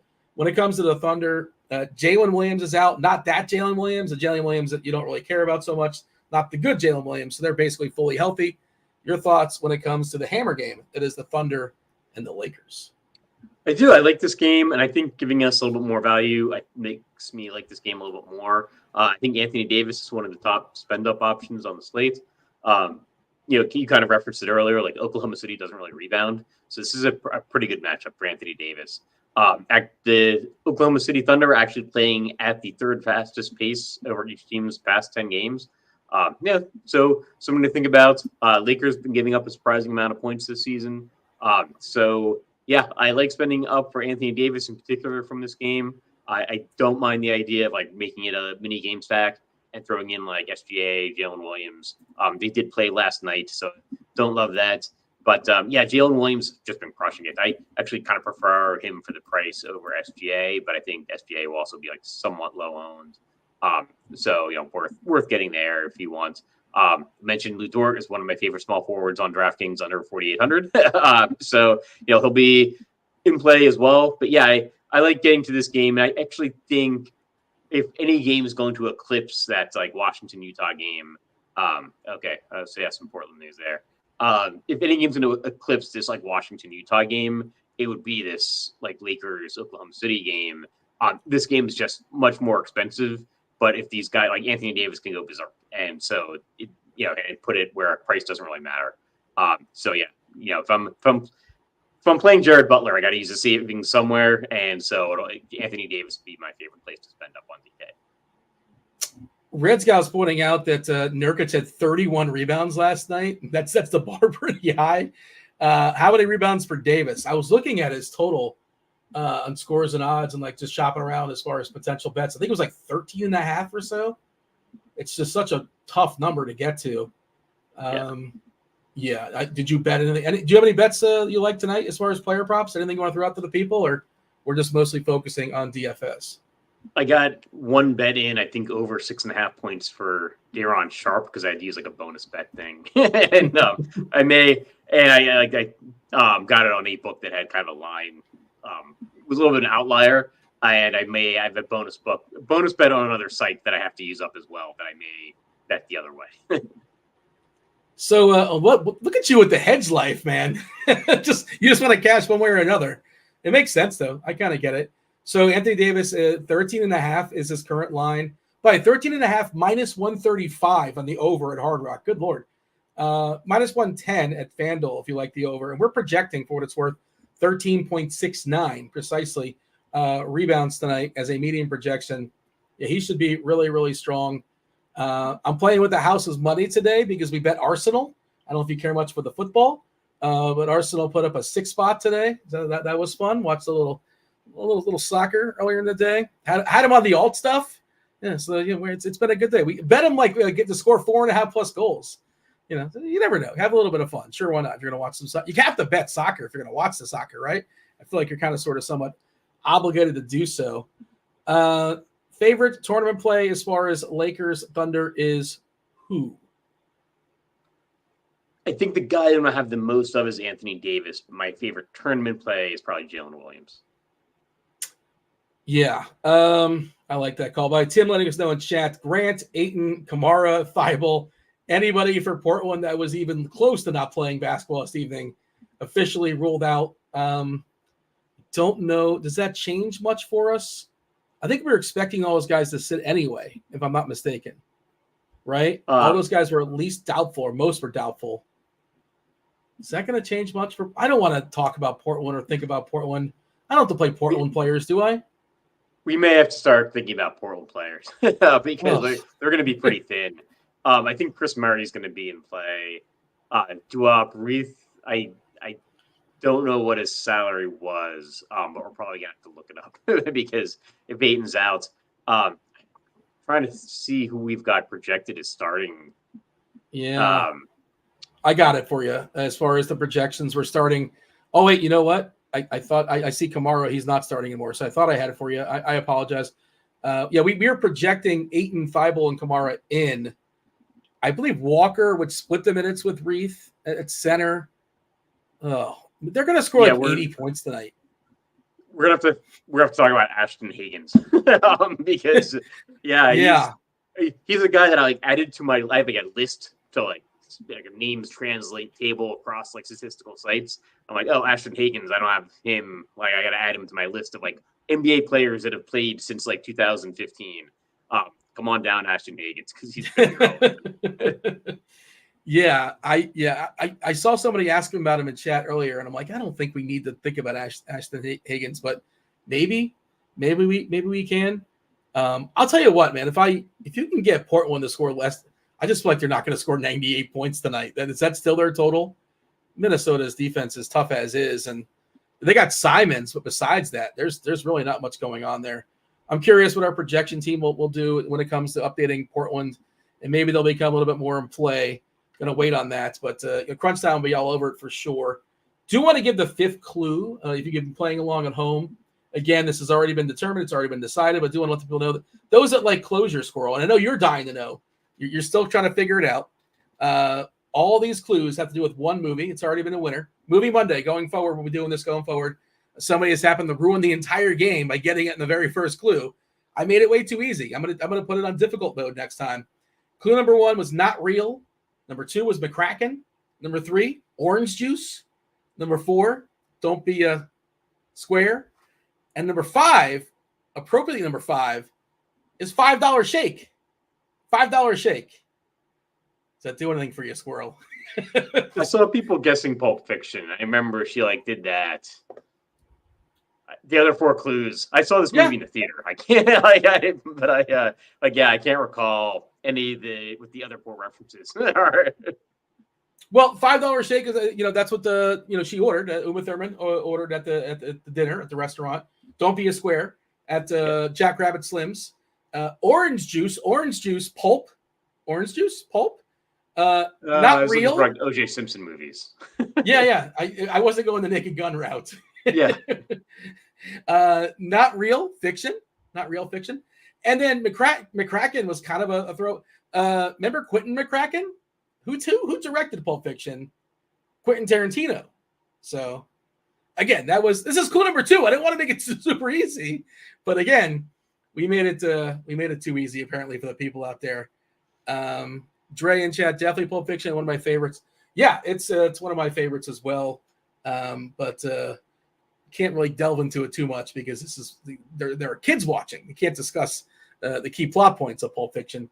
I don't know why somebody's just throwing out Howard the Duck randomly in chat, but shout out to Howard the Duck. The Dark Knight. Okay, yeah, we'll get to it. Well, we're gonna make it tougher next time for the people. We'll figure this out as we go along. I know Crunch Time's coming in just a few minutes. Tim, we got TJ, we have Keith as well. And maybe there's a few questions in chat, just kind of sort of somewhat hanging out there as well. I should mention the combo pass, the 3-day pass. If you don't want to fully commit to get RG Premium, if you don't want to win RG Premium via the wheel spinning or via guessing the correct movie, you can get yourself a taste 3 days. You can get a 3-day pass, get access to every sport except NASCAR. NASCAR is a la carte. $19.99. There's never been a better time to join the RG community. So a 3-day trial pass. People they don't want to fully commit. They don't want to get a full month, and I can get it. Get yourself a small sample size pass for $19.99. We got Crunch Time. I thought I heard somebody coming in. Now I pulled the video up, and I guess they're not here just yet. Question in chat: Fat Meat Greasy, shooting guard, 6,100 left. You like Ayo Dosunmu or Dennis Schroeder? Who's your preference amongst those two? Yeah, I have to choose between Pat Bev and and Schroeder. I prefer Schroeder. I really am going back and forth, and I still think I want to leave some spots open for the later games. Ashton Higgins is actually going to be interesting if he's starting because he actually racks up some pretty good steals numbers in the G League, and he's actually had 2 good starting games in a row. But he's a point guard only, 4,000 on DK, 4,500 on FanDuel. He's got 2 games of 23 DK points in a row. So it's good I added him to my names list this morning because I might want to go there. Obviously if he's in the starting lineup or whatever, he's going to see some. He's going to get some ownership. But it's March NBA, so it's time. Let me ask this. I always love this when this scenario comes up, and I think there's a chance. I think it's live. We're projecting Higgins to start as well as Simons, Murray, Walker, and Reith. Oh, we're starting Walker and Reith alongside each other. That's interesting. Those guys chop center minutes. Of course, there's Moses Brown as well. And they have Baji, so they have another big. I'm only seeing 10 bodies. Can this be a scenario where Higgins starts and if things get goofy, if things get squirrely, also has the route to mop up? We've seen this with Caleb Houston for Orlando, certain situations. It feels like that's a situation, maybe. Because why would you not just give Higgins some more run? You don't need to see what Moses Brown's going to bring. I don't think at this point. You tell me, is that a potential route to starting and maybe mopping up if things get ugly? Yeah, I think so.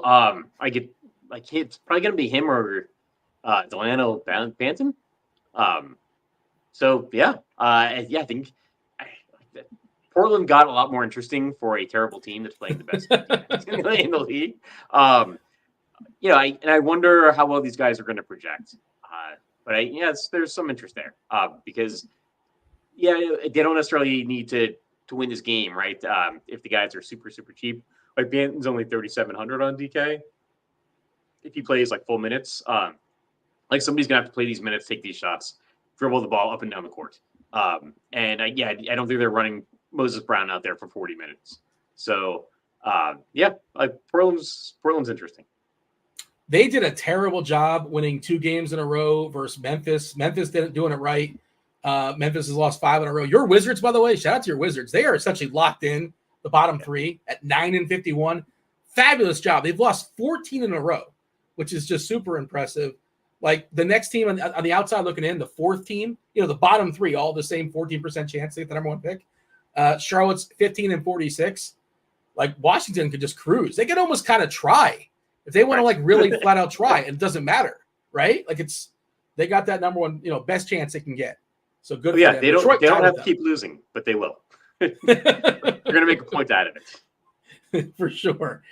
Somebody asking in chat, it kind of snuck away from me. Yeah, Steven Smith is asking about Pat Bev. He's popping in optimals.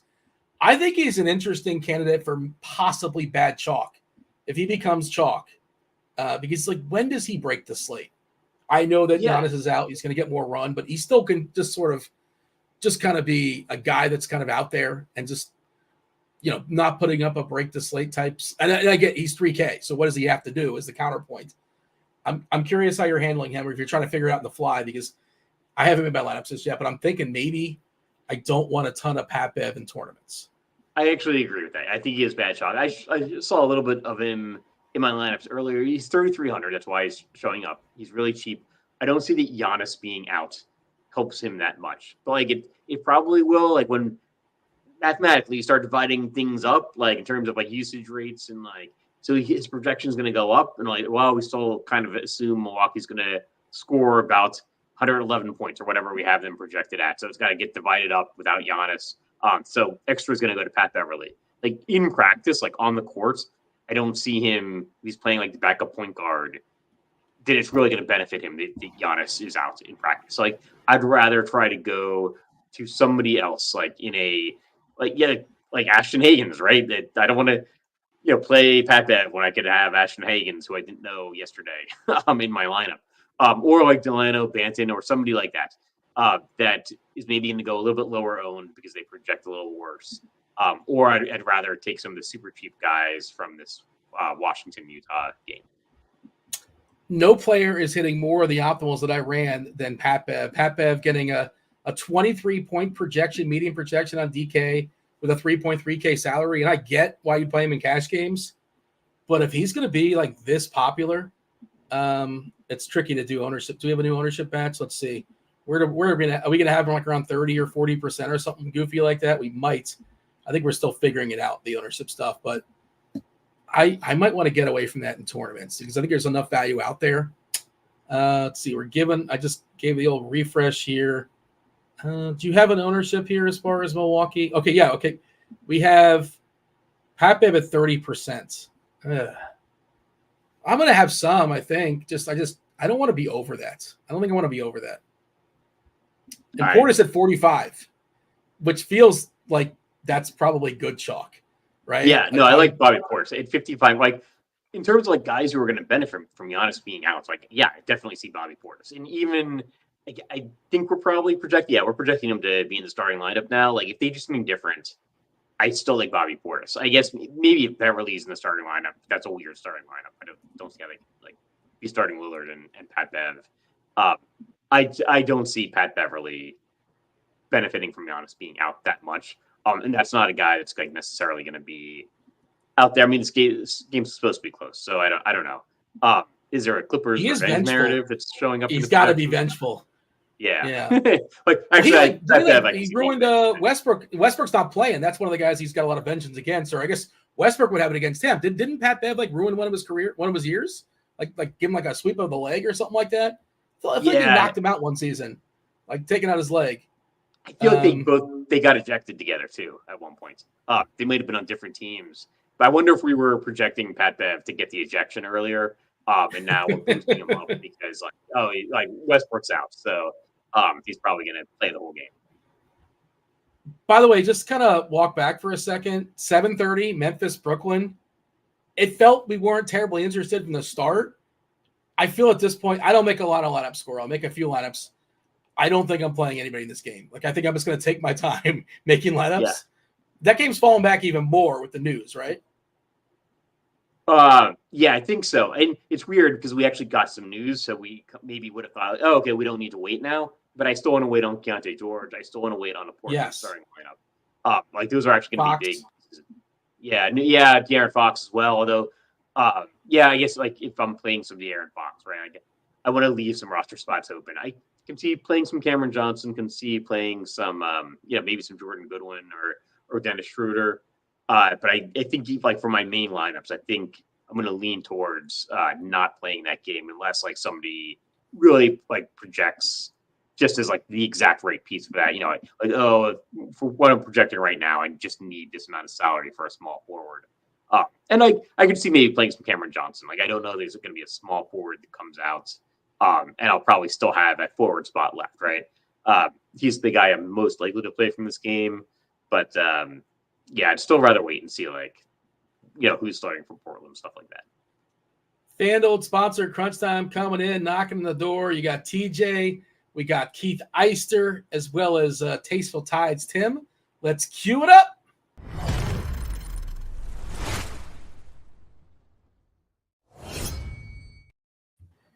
How's it going, everybody? TJ, you're playing the role of Kevin Roth all week long. Welcome. By the way, TJ, you are also one of the resident movie guys here. Were you playing along at home as far as our little game? Did you know it on 2? Did you know it on 3? Did you not know the answer at all? You knew the answer. I knew it. 3 was orange juice. I think I knew it on 3. All right, there you go. I figured so. Even I got that one, Dean. It was so easy. I'll run it by you next time. Yeah, I do who's like the litmus test? Like this is too easy. I ran it by Devin and Steve, and Devin got it. I'm like, but I gave them all 5 at once. So eventually, and we kind of get also, there. did I hear that you're betting alt lines in soccer, Dean? Oh yeah, dude, that was fun. Our Arsenal lit up. I can't remember the team they played. They're about to get relegated, but they scored. They put a 5 spot on them in the first half. So yeah, we bet the over. We bet all -2.5, -3.5. It was a fun time. Watching a little of the football. You care for the soccer on the pitch? I not really. I mean, it's okay. No. I always watch the World Cup. Sure, yeah, but that's only once every 4 years. But yeah, right. You will for 2 weeks out of it's about a month or so. So I suppose. But yeah, all right, fair enough. Squirrel, we got to get out of here. Before we do, give the people the old feel it in your plums play of the night. Feel free to be as ambitious as you want to be. I'll go with a dual-pronged plums feel. I'll say I like Kyle Kuzma in the starting lineup, Jordan Poole coming off the bench. Tyus Jones is going to have 15 assists, and I don't know. He's going to put up a 15-15 game. How about that, Squirrel? Is that ambitious enough? 15-15 and a couple steals, too, just for fun. All right. FanDuel sponsor Crunch Time is up next. Do appreciate y'all watching. Hit that like button. Myself and Squirrel, we're going to yield. We're going to yield now to wannabe Kevin Roth. TJ, actually, you get to do the read. Let's see how fast you can get as far as the speed. I know you've been challenging Roth throughout the season. So, TJ. You're running on old info, man. We're not even – Crunch Time's not even sponsored by FanDuel anymore. Is it not? Oh, well, there's no ad read. It's not FanDuel sponsored Crunch Time. It's just Crunch Time. Well, now I can really say how I feel about FanDuel and their 4-game slate tonight. I can say that without any backlash, any emails. Take it away, TJ. How's it going, everybody? Welcome to Crunch Time, joined by 2 of the sharpest minds in the biz. Got my weekend crew guy with me, Shiver Me Timbo, Tasteful Tides, Tim Buell. How you doing, Tim? I'm doing well. We got a ton of news. Still some more news that we have to consider. This is a pretty loaded slate for value, and it's going to be kind of interesting how this shakes out in terms of, good value versus bad value. Yeah, it's going to be a tough one to decipher, and to help us out, we got another expert with us as well, Keith Eyster. How you doing, Keith? Pretty good. Definitely a doozy of a slate today. It was pretty clear what the right path was before the Giannis news, but that definitely shakes some things up. So still a lot of chalk out there, and I think a lot of it's pretty good chalk. So it's kind of difficult to differentiate on this slate, especially on FanDuel where there's only the 4 games. We got a expert from the projections team. We got somebody who runs one lineup and plays cash games every day. Who wants cash today, and who wants tournaments? I'll do cash. All right, spoken first. So Tim is on cash. Keith is on tournaments. We are still going to start things out with FanDuel going position by position. Then we'll go to pivot to DraftKings. Then we will get some QQs first from the RotoGrinders Discord live stream chat. Then, of course, I will go to YouTube for some QQs. Smash that like button if you're watching us on YouTube. We got over 500 people watching right now. Let's get these likes way up here. It helps us stay on the top page of YouTube, and it does wonders. The algorithm, it sucks. Algorithms are tough, and we need you to hit that like button for us. So let's get this show going. First things first, I want to go through our little ad reads because we don't have some of this news yet. It might come later, and I want to make sure that we got all the time to break that down as it comes. And so first things first, if you want to try out RotoGrinders Premium, you can check out the 3-day pass we got going. The 3-day trial gets you access to every sport except NASCAR at the low price of $19.99. There's never been a better time to join the RotoGrinders community, so find the 3-day trial link in the description below, right down there, and try it out today. And if you're building a ton of lineups for today's crazy NBA slate, you need to check out SimLabs. It's the expert DFS lineup generation tool from RotoGrinders and Fantasy Labs, and now you can use it for the NBA. With a few clicks, you can have hundreds of well-built, correlated lineups for whatever contest type you're playing. Running out of time before lock, quickly build a set of lineups to fill out your entries. Want to know who might be falling under the radar? Use the tool to examine players the field might be sleeping on. All combo and NBA premium subscribers have access to SimLabs. And finally, you got to check out the props and pick'em package as well, because these two guys right here, Tim for a lot of NHL stuff, Keith for a whole lot of everything. They're and the other experts at RG, they take our premium stats, comb through the market for any inefficiencies. Using our model, you can easily see which lines are off, where to find them, how likely the prop will hit based on our tool. You can also try out the props and pick'em package as a 3-day pass. It'll auto renew once the 3 days are up, and you can use the link in our description right down there to get access to that 3-day pass. Now, let's start with a FanDuel cash build here because it's tough. It's a tough day now that we got all this stuff to sort through, Tim. So why don't you give us a little bit of an overview on the slate? Yeah, so I mean, obviously, Giannis being ruled out is gigantic for this entire slate, whether it be cash games or GPPs. That opens up a ton of usage for that Milwaukee team. Portland is definitely very, very interesting. Kind of how that team with their rotation, Portland is down, 3 guys got ruled out before the game. So that's going to be very interesting. And then, the best macro environment game on the entire slate is Washington and Utah. And we're still kind of waiting on Keontae George. And so that is really, really big news also. So, we're not quite exactly done with the news cycle yet, but, we're getting there and the pieces are starting to drop. And, you definitely got to be paying attention to that Utah news. That's going to be very, very important. Well, let's start going position by position. Tim, you can start us off at point guard. We got Damian Lillard, Kyle Kuzma, Bobby Portis, and Jordan Clarkson as the core plays here today from Noto. Start us off at point guard. Who are you liking today in cash? Yeah, Damian Lillard's got to be your first click in cash games. Point guard only 8,600. A huge usage rate without Giannis on the floor, about 37%, I think it is. So I mean, he's definitely going to be my first click in cash. I think that's a clear and obvious core play. It's really not that complicated. Don't make the mistake and not play him. You have to play him in cash games. After that, for your second point guard spot, I think it's definitely somebody from this Utah-Washington game. So it could be Jordan Clarkson. It could be Colin Sexton. It could be Tyus Jones. The interesting thing about Tyus Jones is that he's point guard only. And these Utah guys are all point guard, shooting guard. So, you could play Jones at your point guard spot and then play double Jazz guys in your shooting guard spot on FanDuel. So I think that's an interesting way to go. You could do that for cash. You could do that for single entry. Ashton Hagans, he's 4,500. He's going to project well. He's projected for 32 minutes.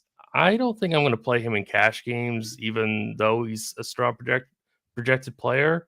Losing Giannis and this being only a 4-game slate for FanDuel, it's not really that prohibitive for salary. So I don't think we have to go that low to play Hagans, but he's certainly viable for single entry GPPs or large field GPPs. Moving over to shooting guard, it's the same kind of guys I was talking about: Jordan Clarkson, Colin Sexton.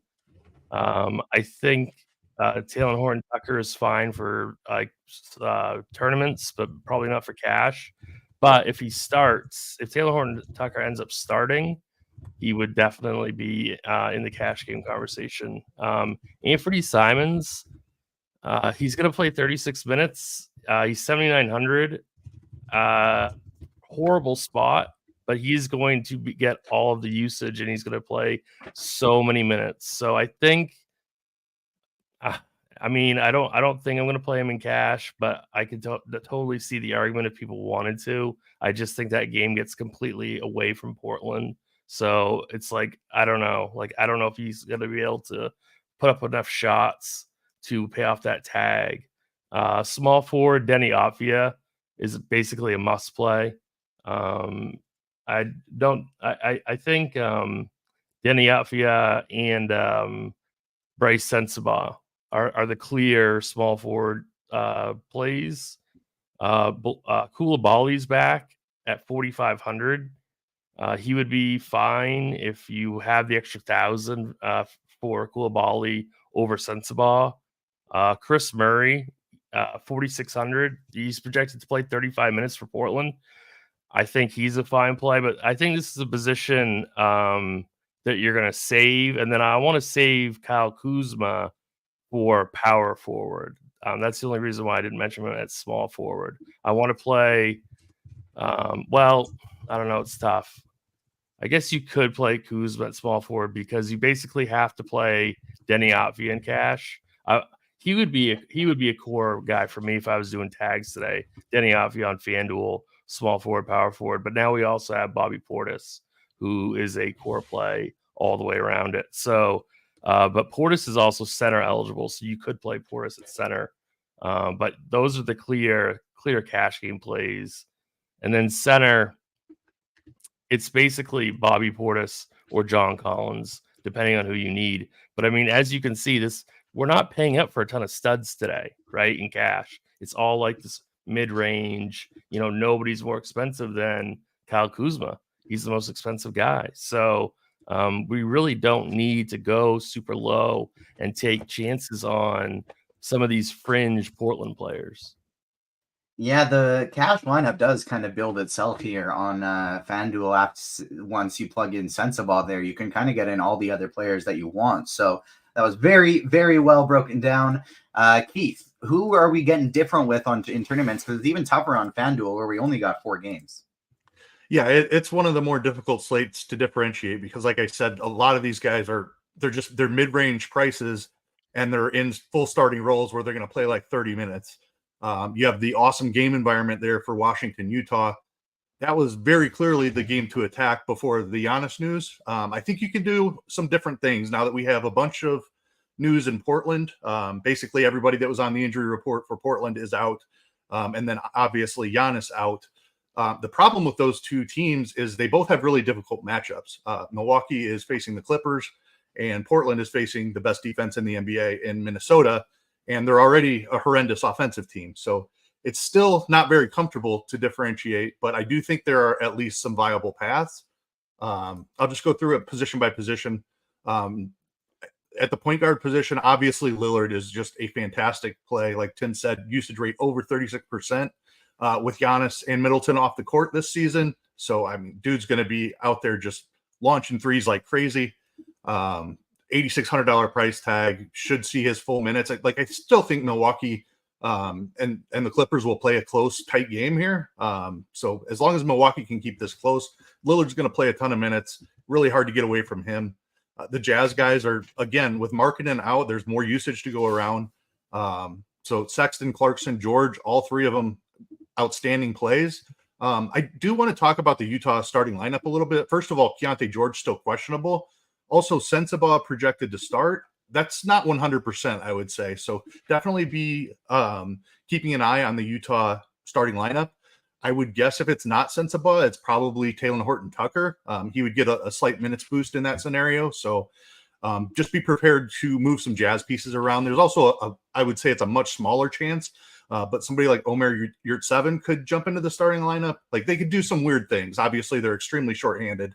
Sensabaugh is the guy that we have projected to start, but definitely keep an eye on that leading up to the tip-off of that game. Other point guard plays that are a little bit less owned. Tyus Jones is somebody I like a ton. His minutes have been more secure. He's been much better with Jordan Poole moving to the bench. Just opens up a little bit of usage. Their spacing has been a lot better as well. Ashton Higgins, I think, is a very good tournament play for Portland. I think he's going to play 30-plus minutes, even if this game is like 80 to 120. Like he's a guy that's going to be out there on the court. I think they want to get a really solid look at him. So while I'm concerned about playing somebody like Simons because of the blowout, Ashton Higgins very much in play. The pivot off of him to get even more off the board would be Delano Banton. If Higgins does not play 30-plus minutes for some reason, it's probably because Banton is. So definitely like that pivot. And then Jordan Poole is a guy that I have a ton of interest in. Mentioned his bench role now. He's actually playing more minutes and has a higher usage rate since moving to the bench, which makes sense. I mean, he's not playing alongside Kyle Kuzma and the starters. He is free to do pretty much whatever he wants off the bench. So definitely like Jordan Poole in tournaments. Moving on to a couple of forwards here. Bobby Portis is obviously grading out exceptionally with Giannis off the floor.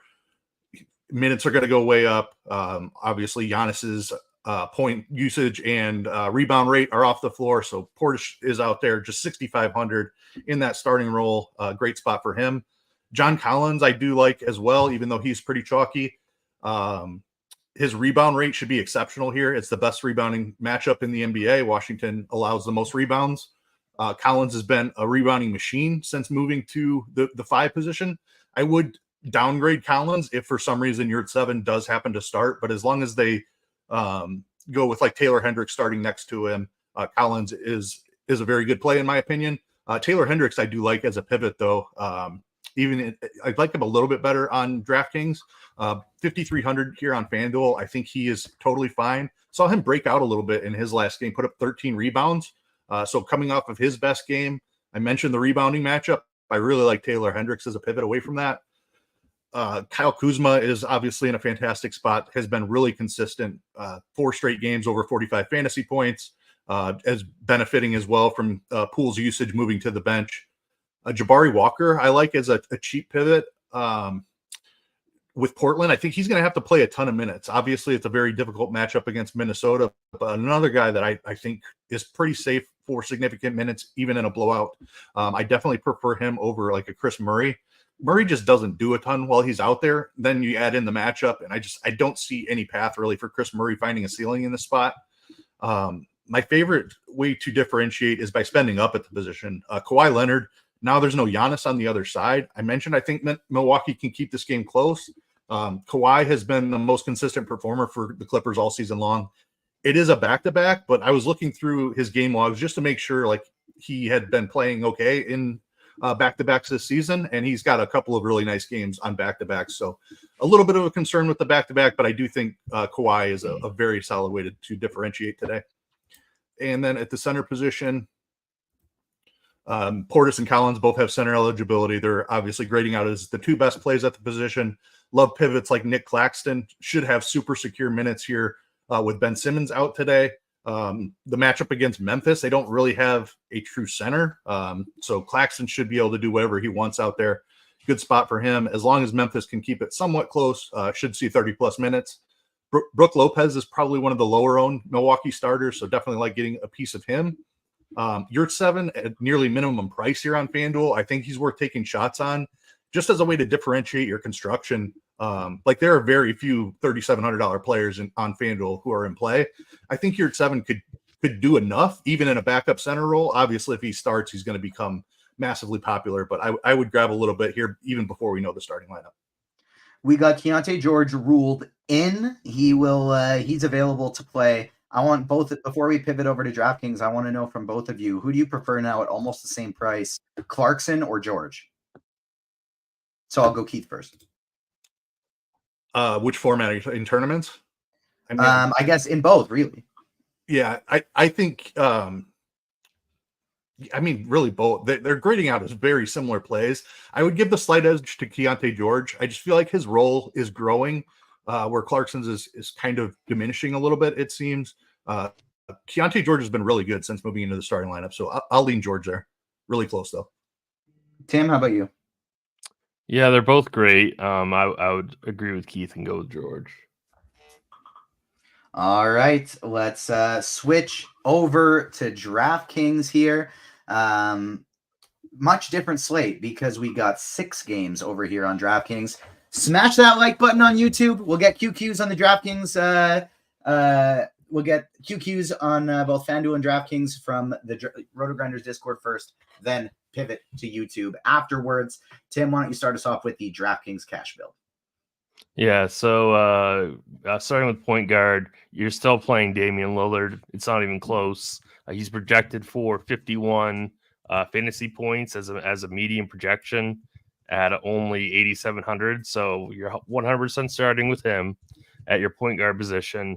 And then you likely should get exposure to this Washington-Utah game. So probably going to be going Keontae George or Tyus Jones. One of those two are fine.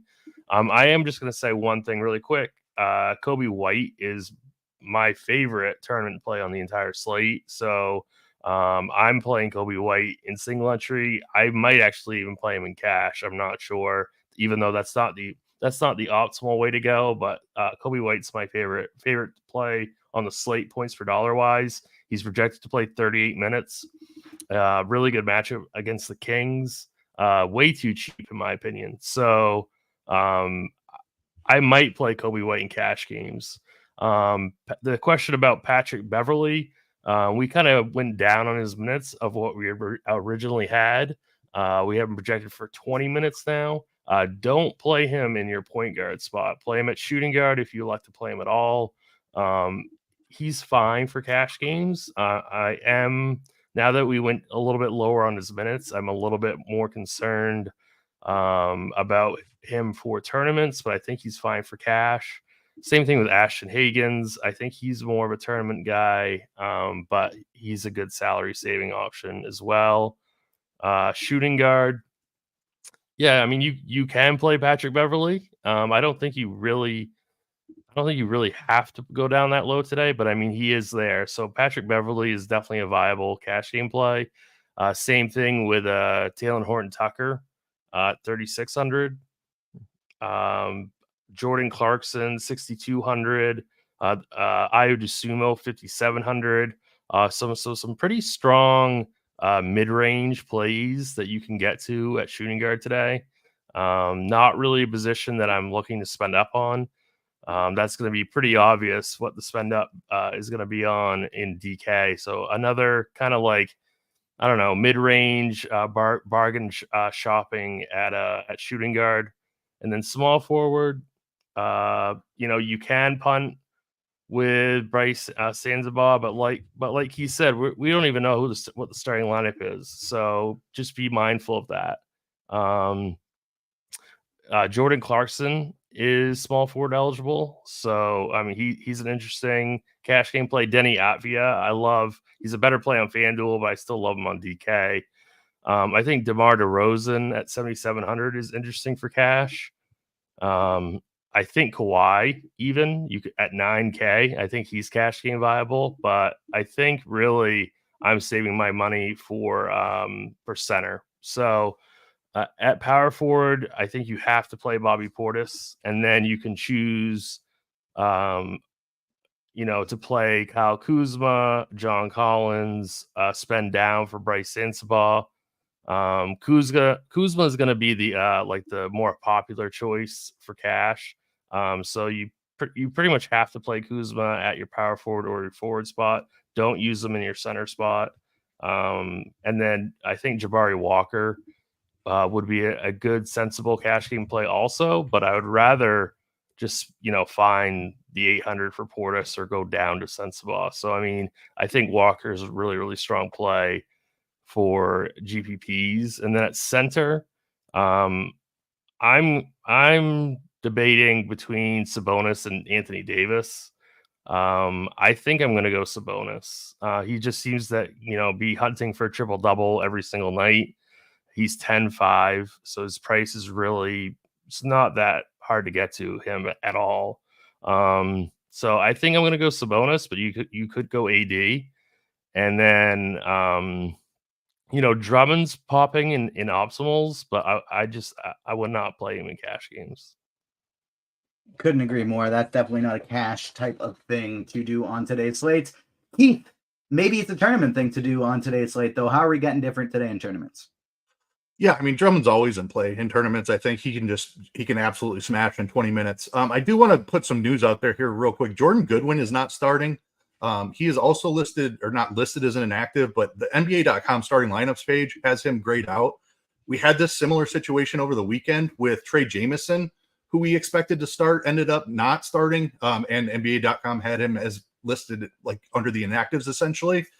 So if you were intending on playing Jordan Goodwin, I would advise against that strongly. We actually even removed him from projections now, but not that he was super in play, but just wanted to get that out there. Jordan Goodwin not starting, I would avoid him in all formats. Yeah, and I think that's probably a blessing in disguise because I don't think we were really wanting to play Jordan Goodwin anyway. So if you're planning on playing him, you're lucky. You're going to get a low score out of your lineup anyways. Continue. All right. So at the point guards, obviously Dame is looking really, really good here on DraftKings as well. Keontae George is outstanding as well.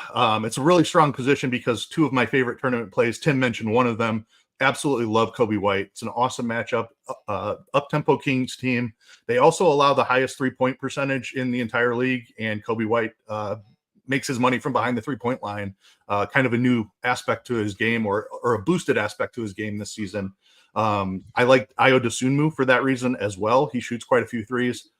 Tyus Jones is very much in play here on DK as well. Think he could have a big game. Ashton Higgins, my favorite way to save some money here at the position. Jordan Poole very much in play. Patrick Beverley, I'm glad we came down a little bit on his minutes. That's not a comfortable play. I don't think Giannis out gives him that much of a boost. So while he's only 3,300, he definitely can put up a big game, but I was getting a little bit too much of him before. So glad we came down slightly there. Let's see here. Jazz guys definitely in play. I'll have exposure to Sexton and Clarkson. I do want to mention I'm limiting my Jazz players to 3 just because they're going to pop 4 or 5 into optimal lineups when you run them. I don't want any more than 3. I certainly have significantly more than that in my pool, but just limiting exposure to 3 in any one lineup. Another guy who that I didn't mention at the point guard position, Shai Gilgeous-Alexander. We talk about not spending up a ton because we have all of this value in the mid-range, but SGA can go out there and put up 60 fantasy points in any game, like the spot for him against the Lakers today. So my SGA, favorite tournament play on the slate right there. Nice. Love that. Yep. Let's see some forwards here. Bobby Portis obviously looks really good. I think that's solid chalk. John Collins, also chalky. I think he's really good. One of the things that I really like with Giannis getting ruled out, Portis became the chalk instead of Kyle Kuzma. I still want to have at least as much Kyle Kuzma as I do Bobby Portis. So that's one benefit of Giannis getting ruled out is that Portis gained all the ownership. Kuzma's ownership came down quite a bit, where he's just 7,400 here on DK, and now we're getting him at just 22%. I'm totally fine getting well over the field on Kuzma's ownership here. Jabari Walker, a nice cheap piece, should play a ton of minutes for Portland. Again, you have the weird Jazz thing. THT, I think if he ends up starting, he's going to project for mid-20s minutes. He's already looking like a decent enough play at just 18 minutes here. Just a guy who can do a little bit of everything. Big usage rate, can dish out some assists and get some rebounds as well. So THT is definitely in play, would be very much in play if he does indeed join the starting lineup. Kawhi Leonard, I mentioned on FanDuel. I do like him a little better on FanDuel, but still very fine. Here on DK, we just have a couple of extra games available where I'm spending up on guys like Anthony Davis instead. LeBron James and SGA, instead targeting that late game for my stud exposure a little bit more where they weren't available on FanDuel. Avdia, another guy who I have a ton of interest in. That role has been really solid. Again, another guy benefiting from Jordan Poole moving to the bench. Also, his rebound rate is way up since Daniel Gafford was traded away. So really think Avdia has a massive ceiling. Taylor Hendricks, a guy I mentioned over on FanDuel, definitely like him. Think he could take a big step forward. Might have seen the beginning of a breakout in his last game there. And then at the center position, AD and Sabonis, I think, are awesome spend ups. Tim said Sabonis. I think I'd be slightly on the Anthony Davis side of that coin flip, but it is a coin flip. Both are phenomenal. The reason being, for me, the Oklahoma City matchup is excellent for AD. They really struggle against centers. They give up a ton of rebounds. So AD is one of my favorite tournament plays on the entire slate. I think Vooch is in play. I don't think anybody's going to play him, but I like this matchup for Chicago and just the up-tempo pace of the Kings. It's sometimes hard to play Bulls players because they play so slow, but the Kings should help speed them up. I do want De'Aaron Fox in for that to still be the case. So keep an eye on that De'Aaron Fox questionable tag. But as long as Fox is in, I don't mind that game environment. And then Nick Claxton, I think he has an enormous ceiling without Ben Simmons. Obviously, Memphis it might have trouble keeping this game close. So a little bit of blowout risk there, but I definitely want to sprinkle of Nick Claxton as well. All right, we got about 6 minutes left to lock. Get your questions in. Hit that like button. Go into RotoGrinders Discord first. Live stream chat. Then I will be going to YouTube second. I forgot what else I was going to say. So yeah, let's just start getting into the QQs here. First one, we got FanDuel single entry, Keith. THT and Crowder or Sensabaugh and Powell? So this depends on the Jazz starting lineup, in my opinion. I prefer the Powell side if Sensabaugh is starting. If he's not, then I think you have to lean the first one. FanDuel Cash Tim, Keontae George, John Conchar, and Anthony Edwards, or Sexton, Kennard, and Kuzma? The second one. Yeah, I think maybe if you can, you probably want to be avoiding those Memphis guys, but I agree with you there. Yeah, I really wouldn't play anybody in Memphis and Cash, but it's DK Cash, Tim, Jabari Walker, or Taylor Hendricks?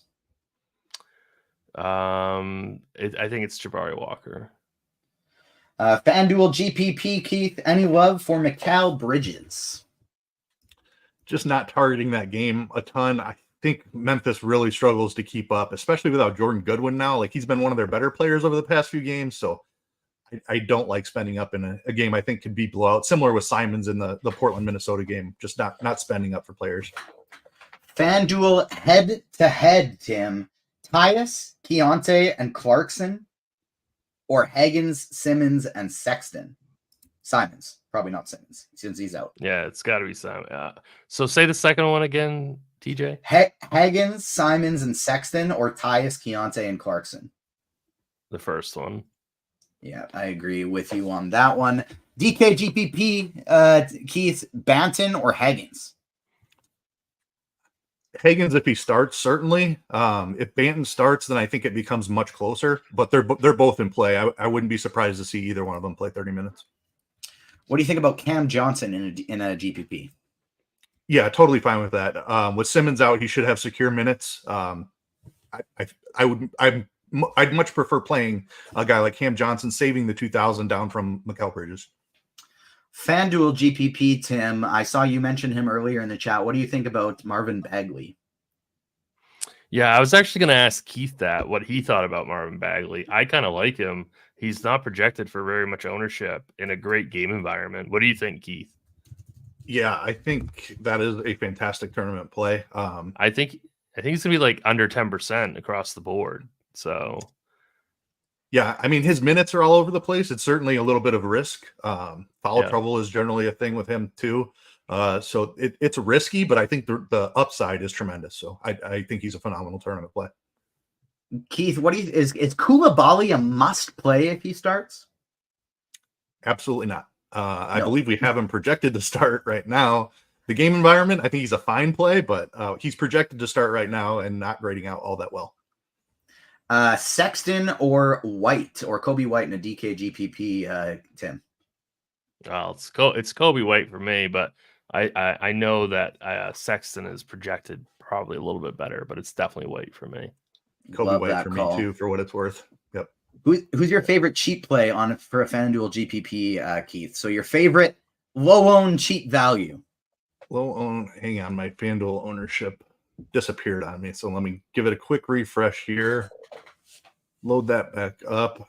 Is Jabari Walker low enough? I think his ownership was looking pretty good on FanDuel. I don't know what the criteria is for low owned on a 4-game slate, but 20%. It's just for a GPP, so that's totally fine. Yeah, 20%. Jabari Walker would be the answer. All right, let's see anything back in the RotoGrinders Discord here. FanDuel Cash, Tim, Kennard and Claxton, or Denny and Jabari Walker? 100% the second one. Yeah, couldn't agree more. Trey Jameson in a FanDuel GPP, Keith. What do you think? I saw you starting. I don't think it's insane. He's 4,500, I think, something right around that. 4,500. I don't think it's crazy. There's certainly foul trouble risk. There's risk that he doesn't play huge minutes, but I think there's also a chance that he smashes that price tag. Yeah, I think that makes sense. We got just over a minute left to lock, so make sure you get your lineups in. You got any last minute questions? Get them in quick. And, of course, smash that like button here as we lead up to lock. FanDuel GPP, Bagley or Poole as a part of your game stack, Keith? I like both of them a lot. It's Poole for me slightly, but Bagley's very much in play. Sexton or George? We don't have a format. We don't have a site, but just straight up for raw points, who do you like better, Tim? Sexton or George?